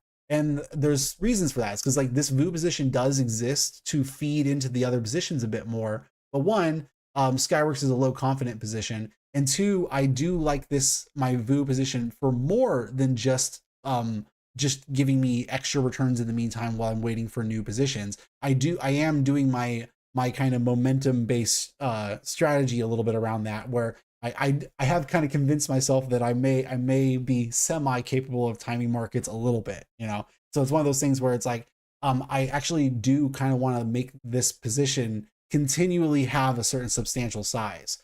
I could have brought it down to 15%, but it's one of those things where it's like I feel like almost the excess returns that I could get on that momentum strategy could have been better than the excess returns I could have gotten on Skyworks. So in a sense, I was sort of almost comparing the two as in investments themselves. It's like the VU position is meant to feed my other positions, but in a sense, it is its own strategy too. And so in a sense, I almost gave it extra weight that way this week than I normally do. So anyway, coming back over to the 10K, the thing I said I wanted to talk about. I talked about the investment grade level of their balance sheet to a certain extent, but there also is their diversification by industries. I did want to talk about a little bit by asset type and industry. That was one thing I did want to look at. So looking here at their portfolio, listed at fair value, and then it has the percentages here. You can see it's like 2% of their portfolio is in United States municipality bonds, and then less than 1% for these ones. But if you add them all together, it ends up being like 3% or so for basically all treasuries and in agency securities. So about 3% of their portfolio is in basically risk-free kind of category, you could say. But then they have corporate securities, which these are basically bonds, all bonds. They have almost no real equities. They do have a small amount of corporate equities, but it's a very, very tiny amount of equities. It's like their portfolio really is basically all fixed income and certain other like alternative assets. But yeah. Jeff says, got to run. Thank you again. This was reassurance, alignment of what I needed this weekend. Is FG too large? The answer is it's obviously not too large. Yeah, good. I'm happy you feel that way. Like I said, like that's certainly how I feel about it. And yeah, I mean, you know, this is the last detail I'm going to cover before I sign off. So you've basically caught all of the meat and potatoes of it. But yeah, glad to have shared the reassurance that, like I said, I was already coming around to the majority of these conclusions before we got the dilution, right? So when we were trading at like $42 a share, I was already thinking that it needed to be like 20 to 30% of my portfolio. So just it's worth keeping in mind that was already kind of growing to be my perspective before the dilution event. And as I've said before, if you understand how the equity versus liability situation in their business model works, going for equity means you can grow more. So in my opinion, it was a smart choice operationally if you want to grow. So yeah, I'll say that's my conclusion point on that. Yeah, have a nice evening, Jeff. Have a nice evening. So anyway, back to this. I'll say. So yeah, we got 14% of their portfolio is in finance, insurance, and real estate specific related fixed income securities. So you say like that's a pretty big concentration, 14%. I would say is like if you also look at like those categories as a percentage of like the US market cap, right? Like what percentage of that is there? It actually is a pretty significant percentage. So like this is maybe a little bit of overweighting, but it's not like a dramatic overweighting is basically what I would say. It's like it's a large concentration in terms of the other categories. But if you compared it to essentially like the passive index of what would be the splits, it's not actually that disproportionately large. Manufacturing 2, that is a little bit small. Utilities 5, that's actually about right. Also retail trade 5%, that might be a little bit small. Services 8%, that's probably small. But then some of these other categories includes all of those industries, but they're just not listed as an industry. They're listed more as an asset class. Like here we have hybrid securities, non-agency residential mortgage-backed securities, so 5% on residential mortgage-backed securities, 9% on commercial mortgage-backed securities, which is potentially a little bit of a pain point. That's the commercial real estate. And then 17% in asset-backed securities. Now, this is another larger concentration, and it's worth kind of paying attention to. In fact, in some ways, I would say the collateral loan obligations, you can kind of almost tie those two together. Those are like private credit and securitization assets, which means that which has a lot to do with their partnership with Blackstone. Like, in fact, the reason they have such a large amount of asset-backed securities is almost certainly because of their partnership with Blackstone, and they almost certainly do get a larger spread on their yield with this category, which is one of the reasons why I think that the partnership is actually pretty beneficial to them, despite the fact that there are some fees and some kickbacks going on behind the scene there. But I did try to look into this a little bit more thoroughly, because it was definitely something where it's like I see it as a competitive strength for them, but also a potential worry point because of the fact that asset-backed securities are a lot of where private credit is, and a lot of private credit is often more reliant on some of the lower grade credit scenarios. And so the question is like, okay, if you can't see what's on the tin very clearly, does that mean there's a lot of low risk products going into here?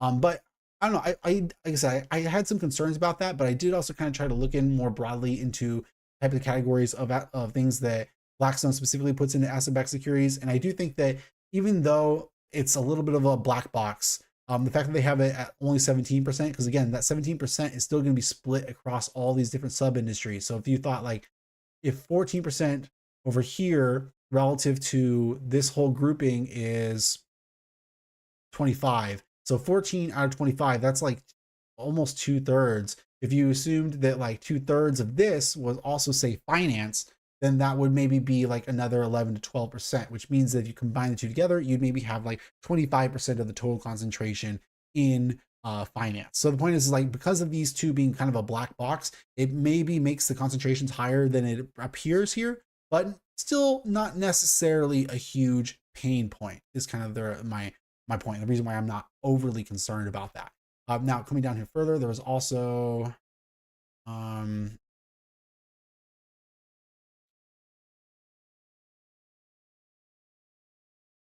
wasn't there one other aspect to the concentration I wanted to? No, I think that was it. Okay, but yeah, that was pretty much all I really want to say about that. Is just that one, they have the higher concentration with the finance category, and then two, the large concentration in asset-backed securities, which technically creates a huge potential demand point for them. So I kind of like seeing the higher crunch point here, but it does technically mean that you have to be a little bit more, you have to have a little bit more of a grain of salt about the actual concentrations you see up here in this subcategory as well. So anyway, okay, that really is going to be the end of it, though.